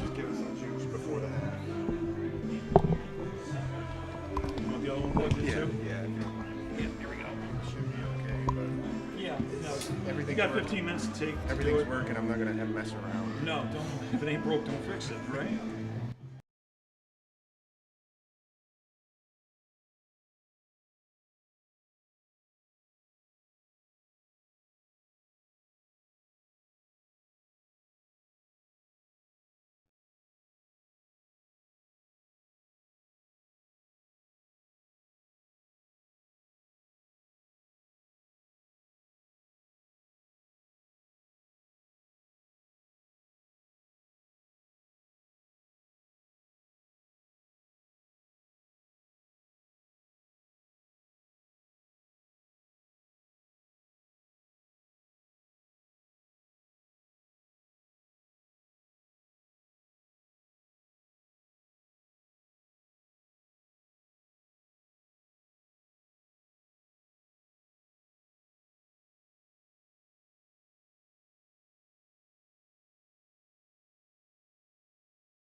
taking on the Green Bay Packers. And one other note to bring up in baseball today, if you're a Mets fan, Yes. Pete Alonso has tied Darryl Strawberry for the all-time lead of home runs by a New York Met in his career. The big question is, not will he do it tomorrow, but did the Mets win today? I have no idea. They blew that one last night. Huh? Again. I was asleep, so I'm getting ready to do a week of morning drive fill-ins, so getting up. Transitioning time zones. I'm getting the awe. I feel the cry, the tears from Dan Miner down the other end of the press box, who gets up at 3 o'clock every morning. Dan Miner sounds like he actually got a full night's sleep last night. I don't know how he does. I'll be honest with you. I don't know how Dan does it. Especially when he's got hockey during hockey season, during the weeknight games. And based on my pace, I can say that to Dan, and he knows. You know it. You've done it. We were commiserating pregame. Still doing it. Aleem Clemens will kick it off for the Boston Bandits as the Green Jackets go from left to right on your TV dial. Here's a little squib kick, and it'll be picked up by the return man at the 25 to the 30, 35, and knocked out of bounds at the 39-yard line. And that was Dylan Alicia on the return. Unlike last week, the hit, picked up, pat on the back, and on they go. Dylan Alicia's shown some good moments here in the last few weeks, and I think he's got a lot of potential to build on with his future with the Green Jackets. To your point, Kenny, you could see pregame, the officials rounded up both squads. It was a long conversation, and I think it's been pretty much stated, let's keep it between the sidelines and keep it clean. Don't let it get out of hand like last week. So 1st and 10 from the Green Jackets 40. 4 touchdown passes in the first half for Bernard Davis. It'll be James Prastio Jr. in the backfield. And Miller continues at QB1. Along with Jack Miller, who in relief of Caleb Condon, who got dinged up. He's got ice pack on the back of his leg. And here's the inside handoff. Nothing doing. It was Kyle Bernard on the run, and a loss of 1. DeRolis completely read that, coming off the line of scrimmage in the trenches, and Bernard had no chance. Got to frame it being a Green Jackets fan and a Green Jackets player. It's 0-0 coming out at the half. And what can we build on? I know I said this 2 weeks ago, but you've got 2 more games after this, and you've got to now start drawing some arrows of positivity building toward 2026. And the handoff to Bernard. Get some room up to the 44-yard line. That's a gain of 4. And it'll bring up a nice 3rd and 6. Nice block over there. Kellen Scott loves working on the farm. Him and his dad, you can see some of that strength he gets from being out working on the farm and enjoying the tranquility of that, but the ferocity of being the left tackle tonight here for the Green Jackets. Green Jackets wearing special Operation Santa Claus jerseys. This year's theme, green and gold, the ugly Christmas sweater. And, of course, they've got white numbers and everything. So 3rd down and 7. Long snap count. Here's the inside handoff to Kyle Bernard. Bernard pulls ahead, and he's going to be close to the first down. So it'll bring up a 4th, maybe. Let's see if they give him enough. And they're going to punt. It'll be 4th and inches. And let's see what they do here. This could be interesting because they're bringing Alex Roca to punt. I like what Bernard did on that play. Kind of his Jimmy Prastio Jr. kind of copycat run with the little zigzag moves on the interior, getting close to first down yardage. Now let's see what happens here. Are they going to try to fool him? Let's see. Or are they going to try to punt for field position? Let's see what Roca does. Boston playing up. They're They coming. moved Jake Gregory to a protector I want to for say max protection. Now they- Gregory setting up here. last year they Here's ran the a fake snap. with Gregory. Here's the kick. Nice high end over end. Really? And guess what? That is a roughing the kicker. As the ball will be dyed at the 22-yard line. Flag on the play. And Roca got hammered. I was watching the flight of the ball. You could hear the hit. And just looking back quickly to the way Roca was reacting on the ground, you knew, one, the flag was going to get, and two, he was obviously in pain. And Roca is down, and now he's moving. As he said, I was watching the football too, Tim, so all I know is the flag came out, and I hear the oh. I heard the hit. It was a hard hit. There's no doubt about that. So, as Alex Roca being attended to, it'll be 15 yards and a first down, because that was roughing. That was not a running into the kicker, which would be a 5-yard penalty. Now the concerns are for Alex Roca. Shouldn't, and the clock is moving. Shouldn't the officials stop the clock at least? Yes, the clock should be stopped with the injury on the field.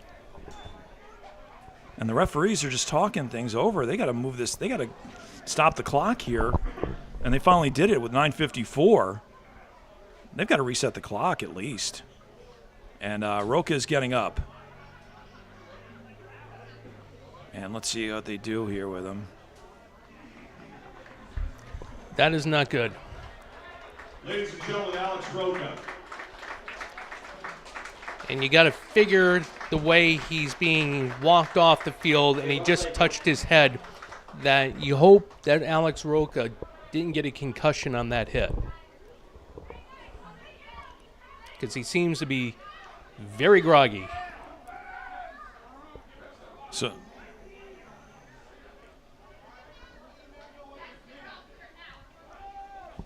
they're getting him on the table here. They've picked up the flag, and the flag will be first down and 10. No, I didn't hear. Sorry. Okay. They're taking off the jersey, so this is not good. No, he's got his hands on his head.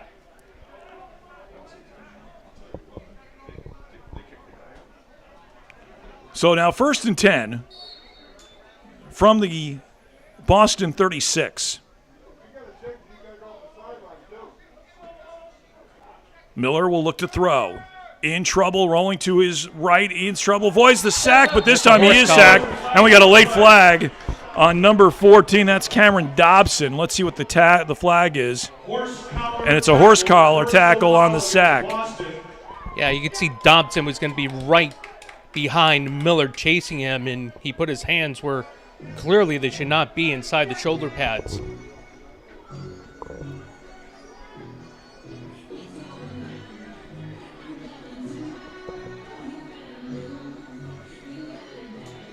And Roca is being tended to. You only have 10 out there, Coach. So the horse collar tackle moves it up 15 yards. Yeah, we only have 10. 9:26 left here in the third. Alex Slapshear's coming out. And it'll be first and 10 from the Boston 27. 40-7, Bandits lead as we start the second half. Greenjackets got the football. Call a timeout. And we got ourselves a flag and penalty and delay a game against the Greenjackets.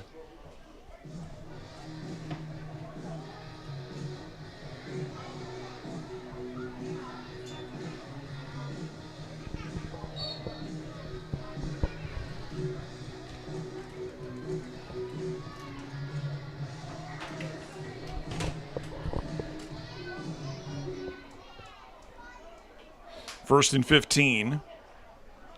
Joe Wiggins and Alp Slabshear to the far side of the field. Kyle Bernard in the backfield. Ball is fumbled, and luckily Miller gets it. They were trying to, I guess it was just a little miscommunication on the handoff to Kyle Bernard. So on the first and 15, a loss of a couple more, bringing up second and 18. I'm sitting watching the staff tend Alex Roque on the table. It's clear he took a hit to the head on that punt before. And I go back to 2 weeks ago when it was a clean hit on a punt return and Brian Thomas was flagged. And fine, the yardage here, but you can kind of agree with some of the grumblings from the stands and inside the press box here as to one, the intent on the play, and two, has the player been ejected, and if so, is he still on the sidelines? Here's Miller looking to throw Has a for receiver. a wide open wide receiver, incomplete. I believe that was Dylan Alicia. Isaiah McLaughlin. Okay. They both have the same color visor. Again, like I said about Caesar Thompson going up into the air and meeting the ball, the cornerback had a better position, so McLaughlin at that point is kind of trying to go for the ball himself while also making sure that the cornerback doesn't get the INT. Like to see Isaiah kind of elevate a bit to have a better opportunity at that ball. 3rd down and 18. They got to get to the 14 for the first down. As Miller with Bernard in the backfield. And Miller is in trouble. Rolling. He's got some room. Rolling to his right. Throwing one up.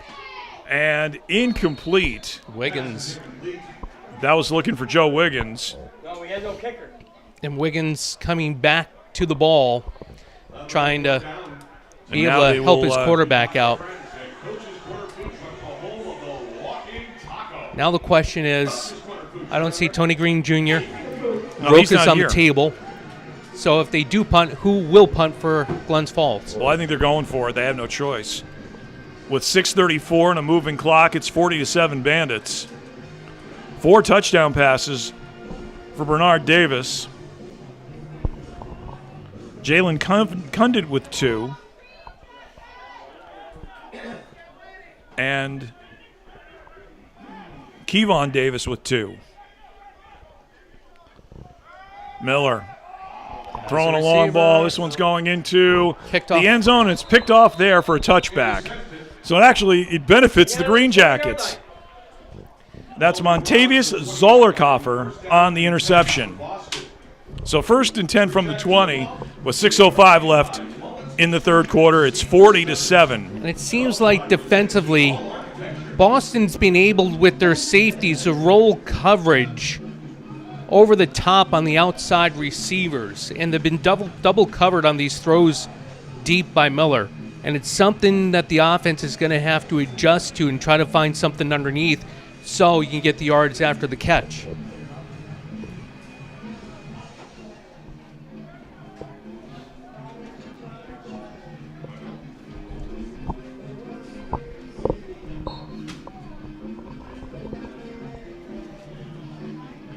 So here come the Bandits, their first possession of the second half.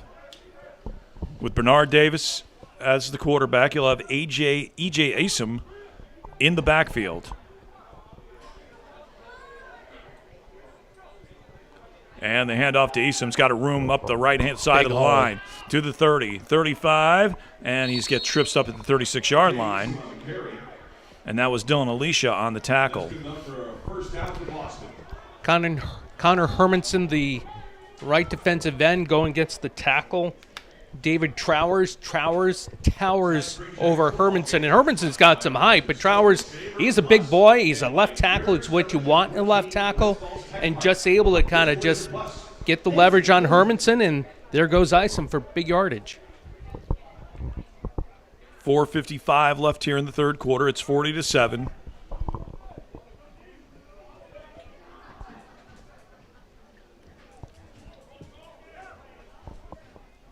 As Alex Roque on the sidelines with a lot of concern. He's got ice packs on his neck and head. And here's the inside handoff again. This time it is to Marquine Monroe, and Monroe crosses midfield up to the 49-yard line. That's a first down.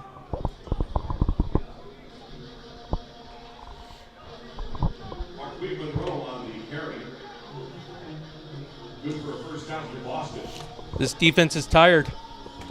Been a long season, But this is also a good Boston Bandits team. Got speed on the outside. They got power and speed on the inside with their linemen. I know, bad. Not only on the field, but physically. 1st and 10 at midfield. And Davis looking to throw. Got some time. Throwing one in the hands. And incomplete. It's right. off on the tip by Dylan Alicia. Alicia up to the 30, 35. Gets his way to the 40. Still on his feet. 45 up the sideline. Taken out of bounds at the Boston Bandits 49-yard line. You thought Tyler Brown missed out on the INT, and here's Alicia watching that ball in front of him, stays with it, snags it, and then holds up the sideline.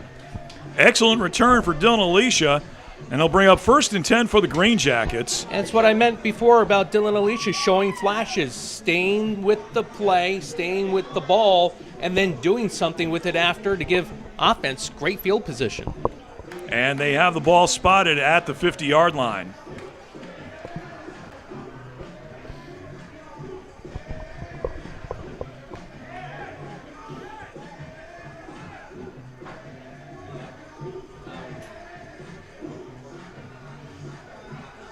You like what Miller's doing right now. He did a hat count, realized he was a player short. Labshare running on the field, calls the play, gets everybody out of the huddle. So Miller with Kyle Bernard in the backfield. Labshire will come in motion. Getting set, 2 wide receivers to either side of the field.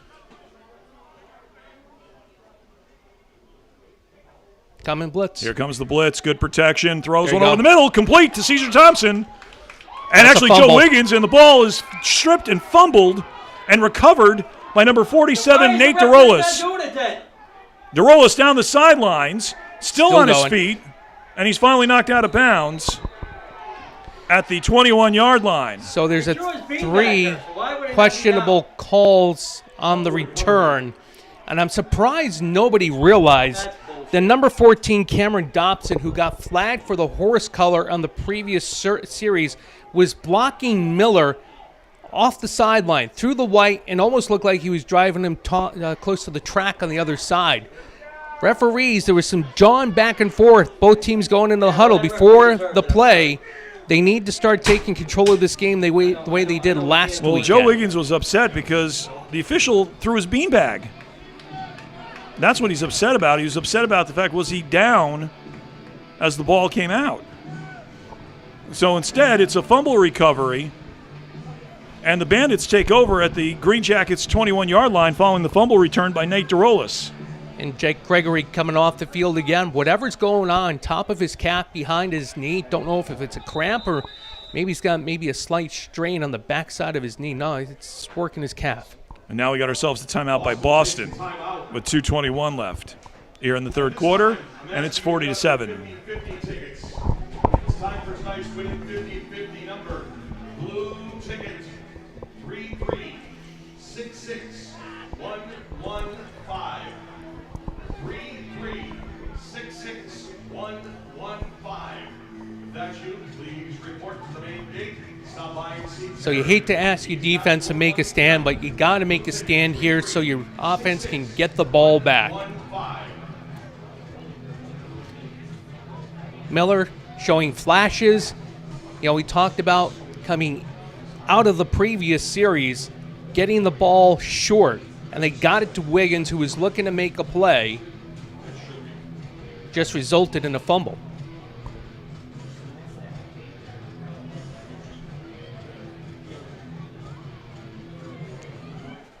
What's that? You can see they're now starting to take Alex Roca toward the parking lot. Sunglasses on. He's been holding his head. He's clearly got a concussion.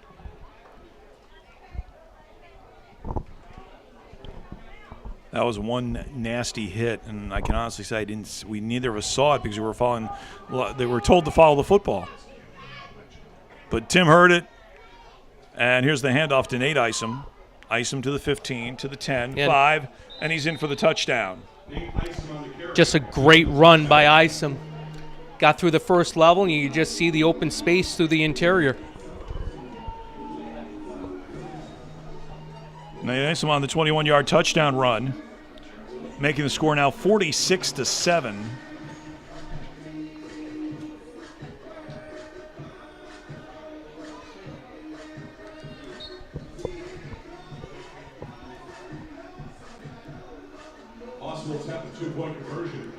Boston will attempt the two-point conversion.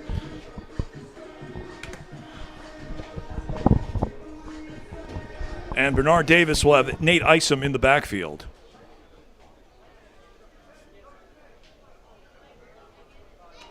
And here's the snap. The throw for the end zone. It's good.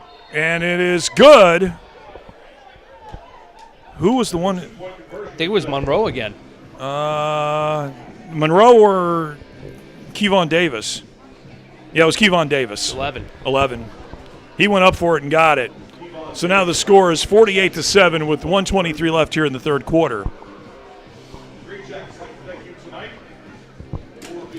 Some good athletes over on the other side of the line of scrimmage.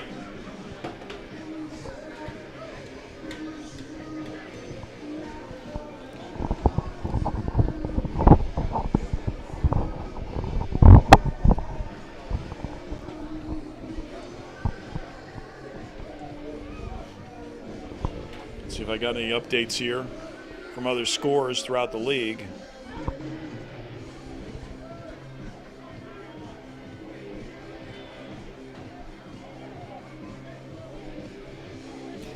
Nothing to report from other scores throughout the New England Football League. We had two finals earlier today. Excuse me. Still need one more person out there for the return. That brings out Sean Velasquez. Aleem Clemens will kick it off. Fleeman's out there too. And here's the kick. Little bouncer. Be picked up at the 26-yard line. And to the 30. Don't go backwards. And goes to the 31-yard line. That's still in Alicia. And do we have okay. Got a little extracurricular activity. And I believe that was Taekwon Johnson not happy to it. A couple of flags being on the play is a little bit, sometimes they tell you to play to the whistle, but sometimes you just can't let go. It's another disagreement about who's bringing dessert and who's bringing the turkey to dinner tomorrow. We need to protect ourselves, Coach. Who's getting the extra drumstick? That's the thing. Exactly. Offsetting penalties. So, but it'll be still 1st and 10 for the Greenjackets at the 31. 1:05 left here in the third quarter. It's now 48-7 Boston. Next week, the Greenjackets will be taking on the New England Bombers in Braintree, Massachusetts, before wrapping up the regular season in 2 weeks here at Lansingburgh High School when they take on the Granite State Destroyers. Play 3. Speaking of that, the Destroyers are taking on the Bombers tonight. And there was a great story on the New England Football League website. And now here's the handoff to Kyle Bernard. And Bernard gets 4 yards on the first down carry. Positive yardage. You always talk about if I get 3 or 4 yards on first down with your running game, that's setting you up for second and third down. Well, the story about a father and son team playing for the Bombers. The father is playing his last game ever. This guy's in his 50s, by the way. And his son, who played high school football, this year he's in college, was playing for the Bombers. And now here's the handoff again to Kyle Bernard. Actually, no, that's Ryan McAllister, I believe. McAllister with the first down to the 49-yard line. Yeah, that was Bernard. That was great moves. And that's the end of the third quarter. We're going to finish the story when we come back. We're going to take a break at the end of 3. It's the Boston Bandits 48, Glens Falls Greenjackets 7. You're tuned in to Glens Falls Greenjackets football. Cannabis items, from flower and edibles to vapes, concentrates, and tinctures too. High Society Dispensary, 345 Main Street, Suite number 2, and online at Dutchie.com. Must be 21 or over to enter with valid ID.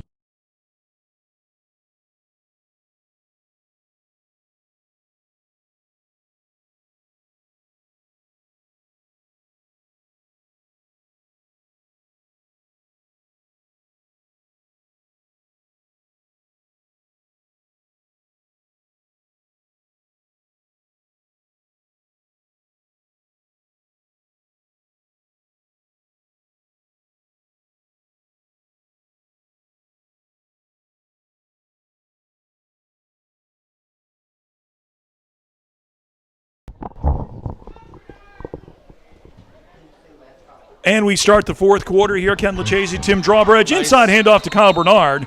And he gets 4 yards on the first down carry to the Boston 45. 48-7 is your score. Combo tackle between Dobson and DeRolis. And if they don't get him down, Kyle Bernard had a ton of room in front of him.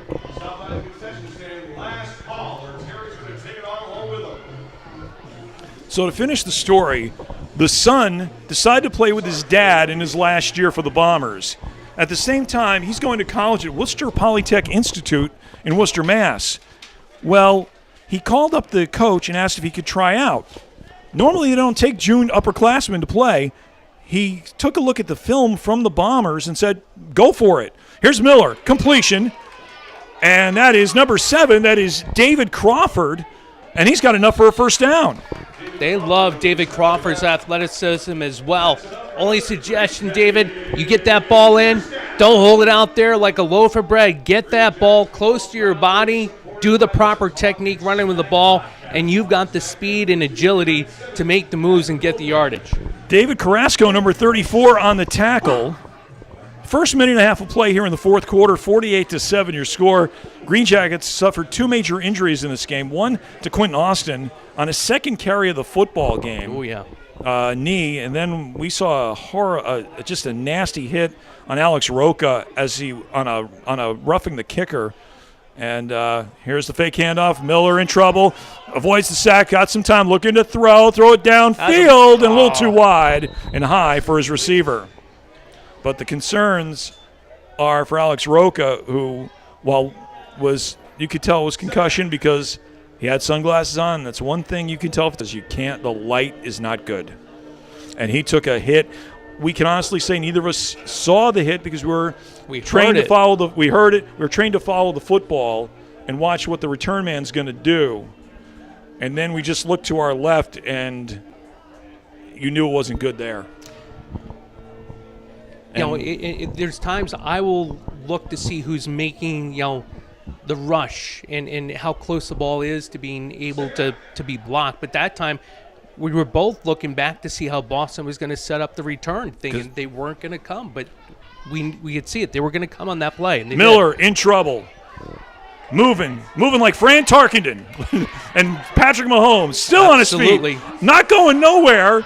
And now he's got some room. And he's going to run it to the 35, to the 31-yard line. No flags on the play. And your analogy to Fran Tarkenton, Jack Miller, go dial it up on YouTube because you just took me and Kenny back about 40 years. 50? What are you talking about, man? I remember in his weaning days before he ended up handing it off to Kramer. You're asking a 55. I am a 54-year Giant fan. I'm going to turn 60 in 6 months. My first Giant quarterback was Francis Tarkenton. Throwing to Homer Jones, Bob Tucker, and his running back was a guy named Ron Johnson.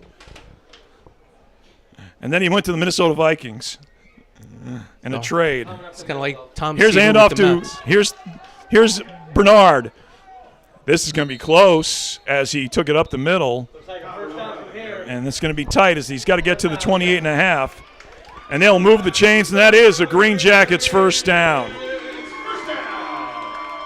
See, one of the good things about showing my age is I can do those throwback moments. I was showing Dan Miner a picture today that was on my Facebook page.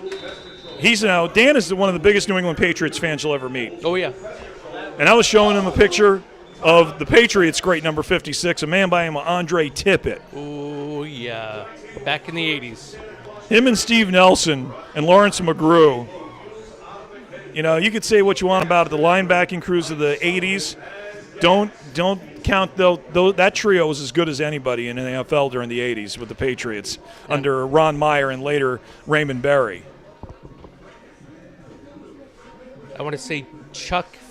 No, he was the Patriots coach. 78. You were thinking of Chuck Fairbanks from the 70s, who left the Patriots. Yeah, he went to the University of Colorado. You are correct, and he was replaced by Ron Earhart, who later he brought in Bill Parcells as his linebacker coach, and then Parcells went to the Giants and got handed Lawrence Taylor, and the rest is history. There was some good Patriots teams there in the late 70s, and then well, pretty much all during the 70s. During that time where things happen. Yep. I was in college in Franklin, Massachusetts from 1984 through 1986.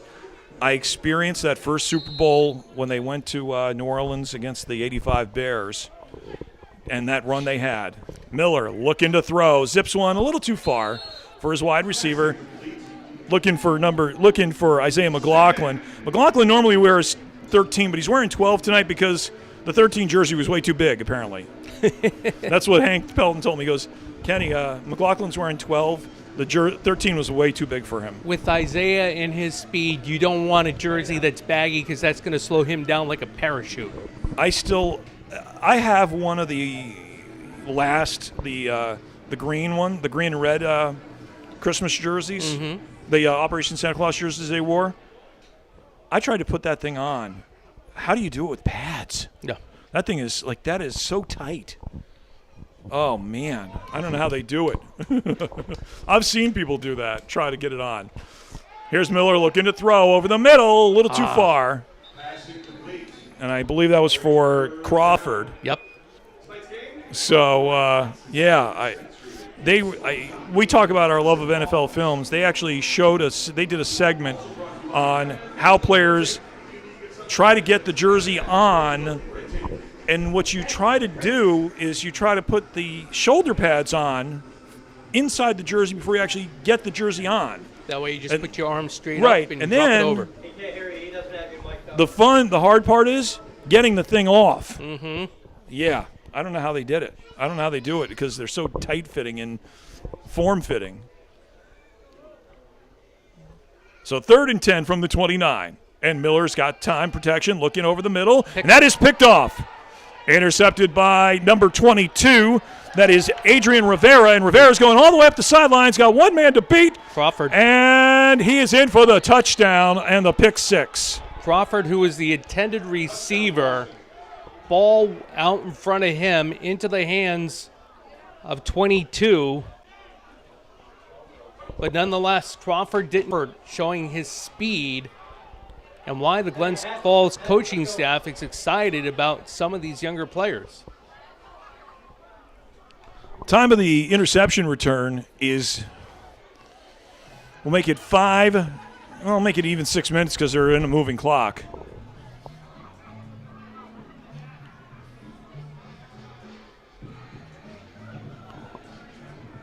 We'll say that interception, we'll make it, 78. we'll make it 77 yards, even 77 yards because he picked it off about the 23.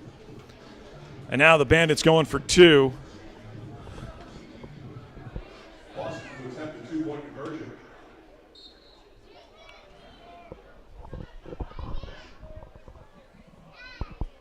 And in the backfield is number 29.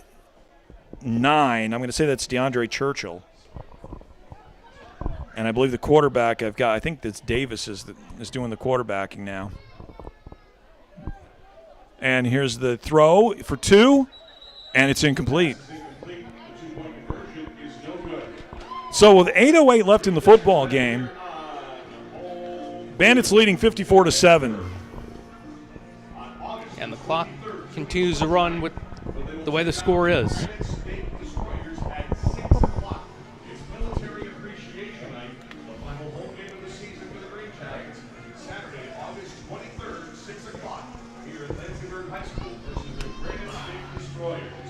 I think your size says it all.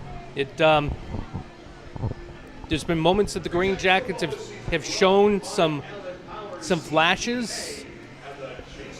The Greenjackets taking on a very strong Boston team, and this team coming in today with a 4-3 record in the Colonial Conference, 3-4 out of their last 4, or 3 wins out of their last 4 games.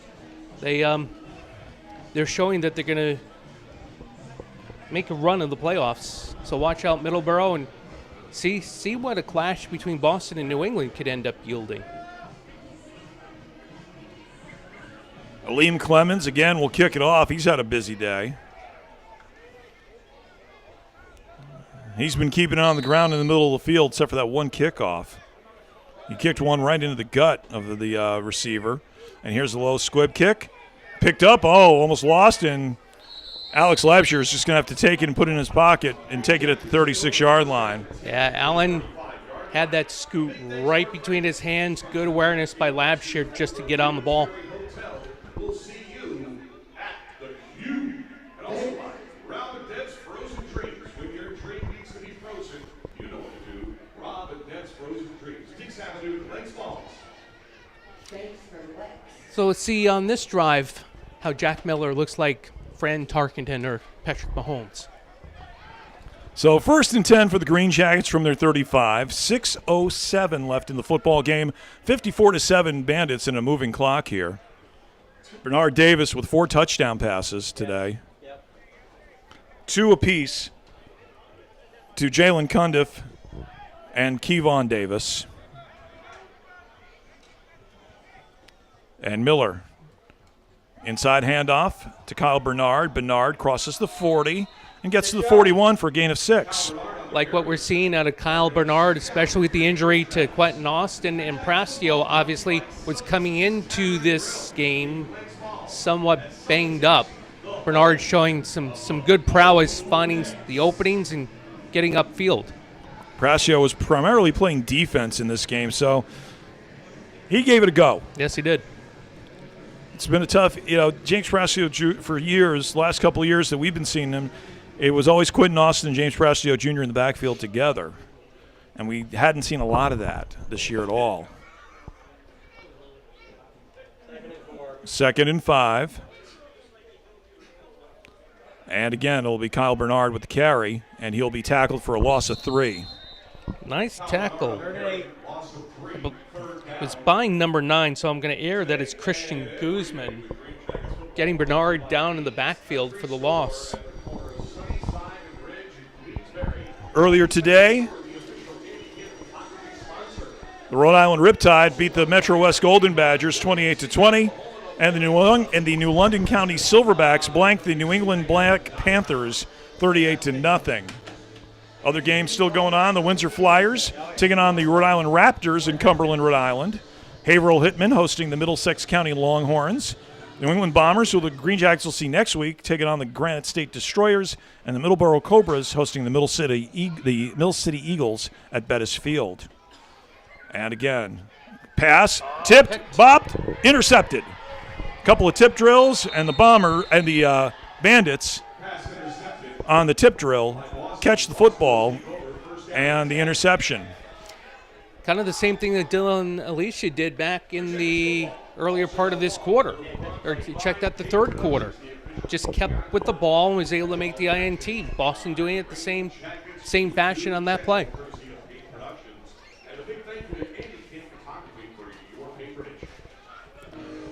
So 3:40 left in the football game, 54-7 Bandits. Greenjackets head to take on the New England Bombers next week in Braintree before wrapping up the regular season here on the 23rd. Travers Day at the track. Sovereign and Journalism going to have a showdown at the Spa. So you're going to say there's going to be some lofty history written? I don't know. It's the Travers. And here is the jet sweep on the carry. I believe that is number 27, Rondale Williams. And we got ourselves and a holding. And we'll see who the holding's against. Holding. It's offense against the offense. So that'll move it back. No, it's the Travers. Think about it. You never know what the Travers is. What do they call it, Saratoga? Is it the graveyard of favorites. So that's what you got to deal with. So move the ball back to the 35, and it'll be 1st and 7. So it actually ends up being a 3-yard gain for Rondale Williams. We got a new quarterback in the game as well. Let's see who's going to be who's playing quarterback here. 11. And we got some movements. Is that going to be is that Davis? Yeah, kind of similar. Kevon Davis. Yeah, Bernard Davis. Not sure if they're related. They may be. They're very similar in terms of stature. Yeah, they are. And obviously very athletic at the wide receiver position, and that's where Bernard Davis started the season off, and after week 3 made the transition very nicely at the quarterback position. 2:24 left in the football game, 54-7 Bandits.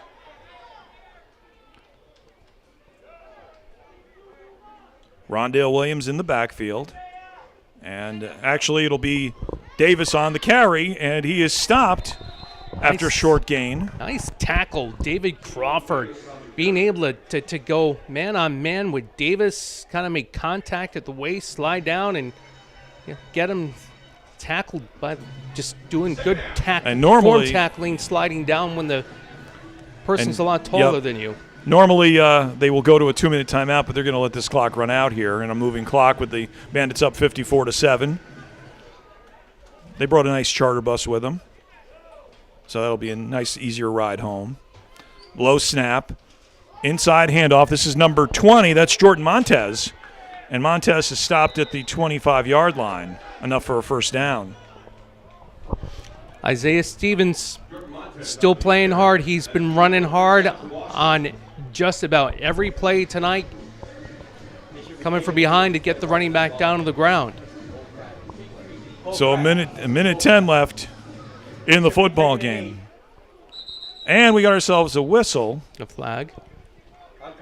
False start. And a false start against the Bandits. About a minute to play here in the football game. And the clock runs. And this might be the time where Mike Branch says, guys, let's go victory. Ball's at the 30-yard line. And it'll be 1st and 15. You would think they would want to go to victory formation just from the simple standpoint that they don't want to have any injuries happen in the last 2 minutes. And here's the handoff. Oof. And that is number 20, either 6 Alvin Edwards or 27 Rondale Williams. And with 26 seconds left, we'll see if the Bandits have to take another snap here. Nice tackle on the play. Again, this is one of the players with a jersey swap. Yep, and here we go. 10 seconds left. They're going to see if they're going to try to get the play off. 5, 4, and they're just going to let the clock run out. Yep, you can see. And that is the football game.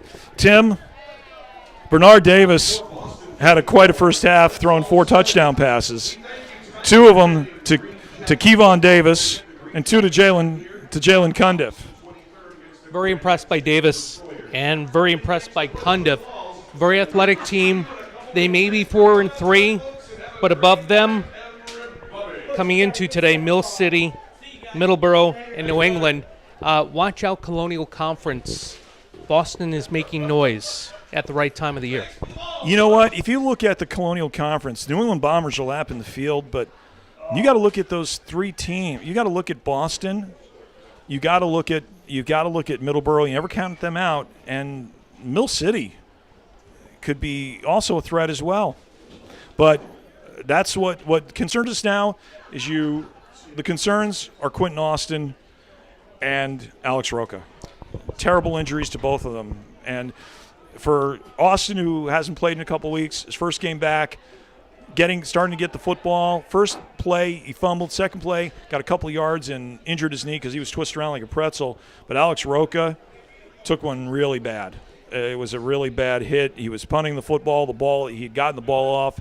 And as we were saying earlier, we didn't see the hit. We heard the hit. Well, who didn't hear the hit? And then all of a sudden we look to our left, and there is Alex Roca down and not getting up at all.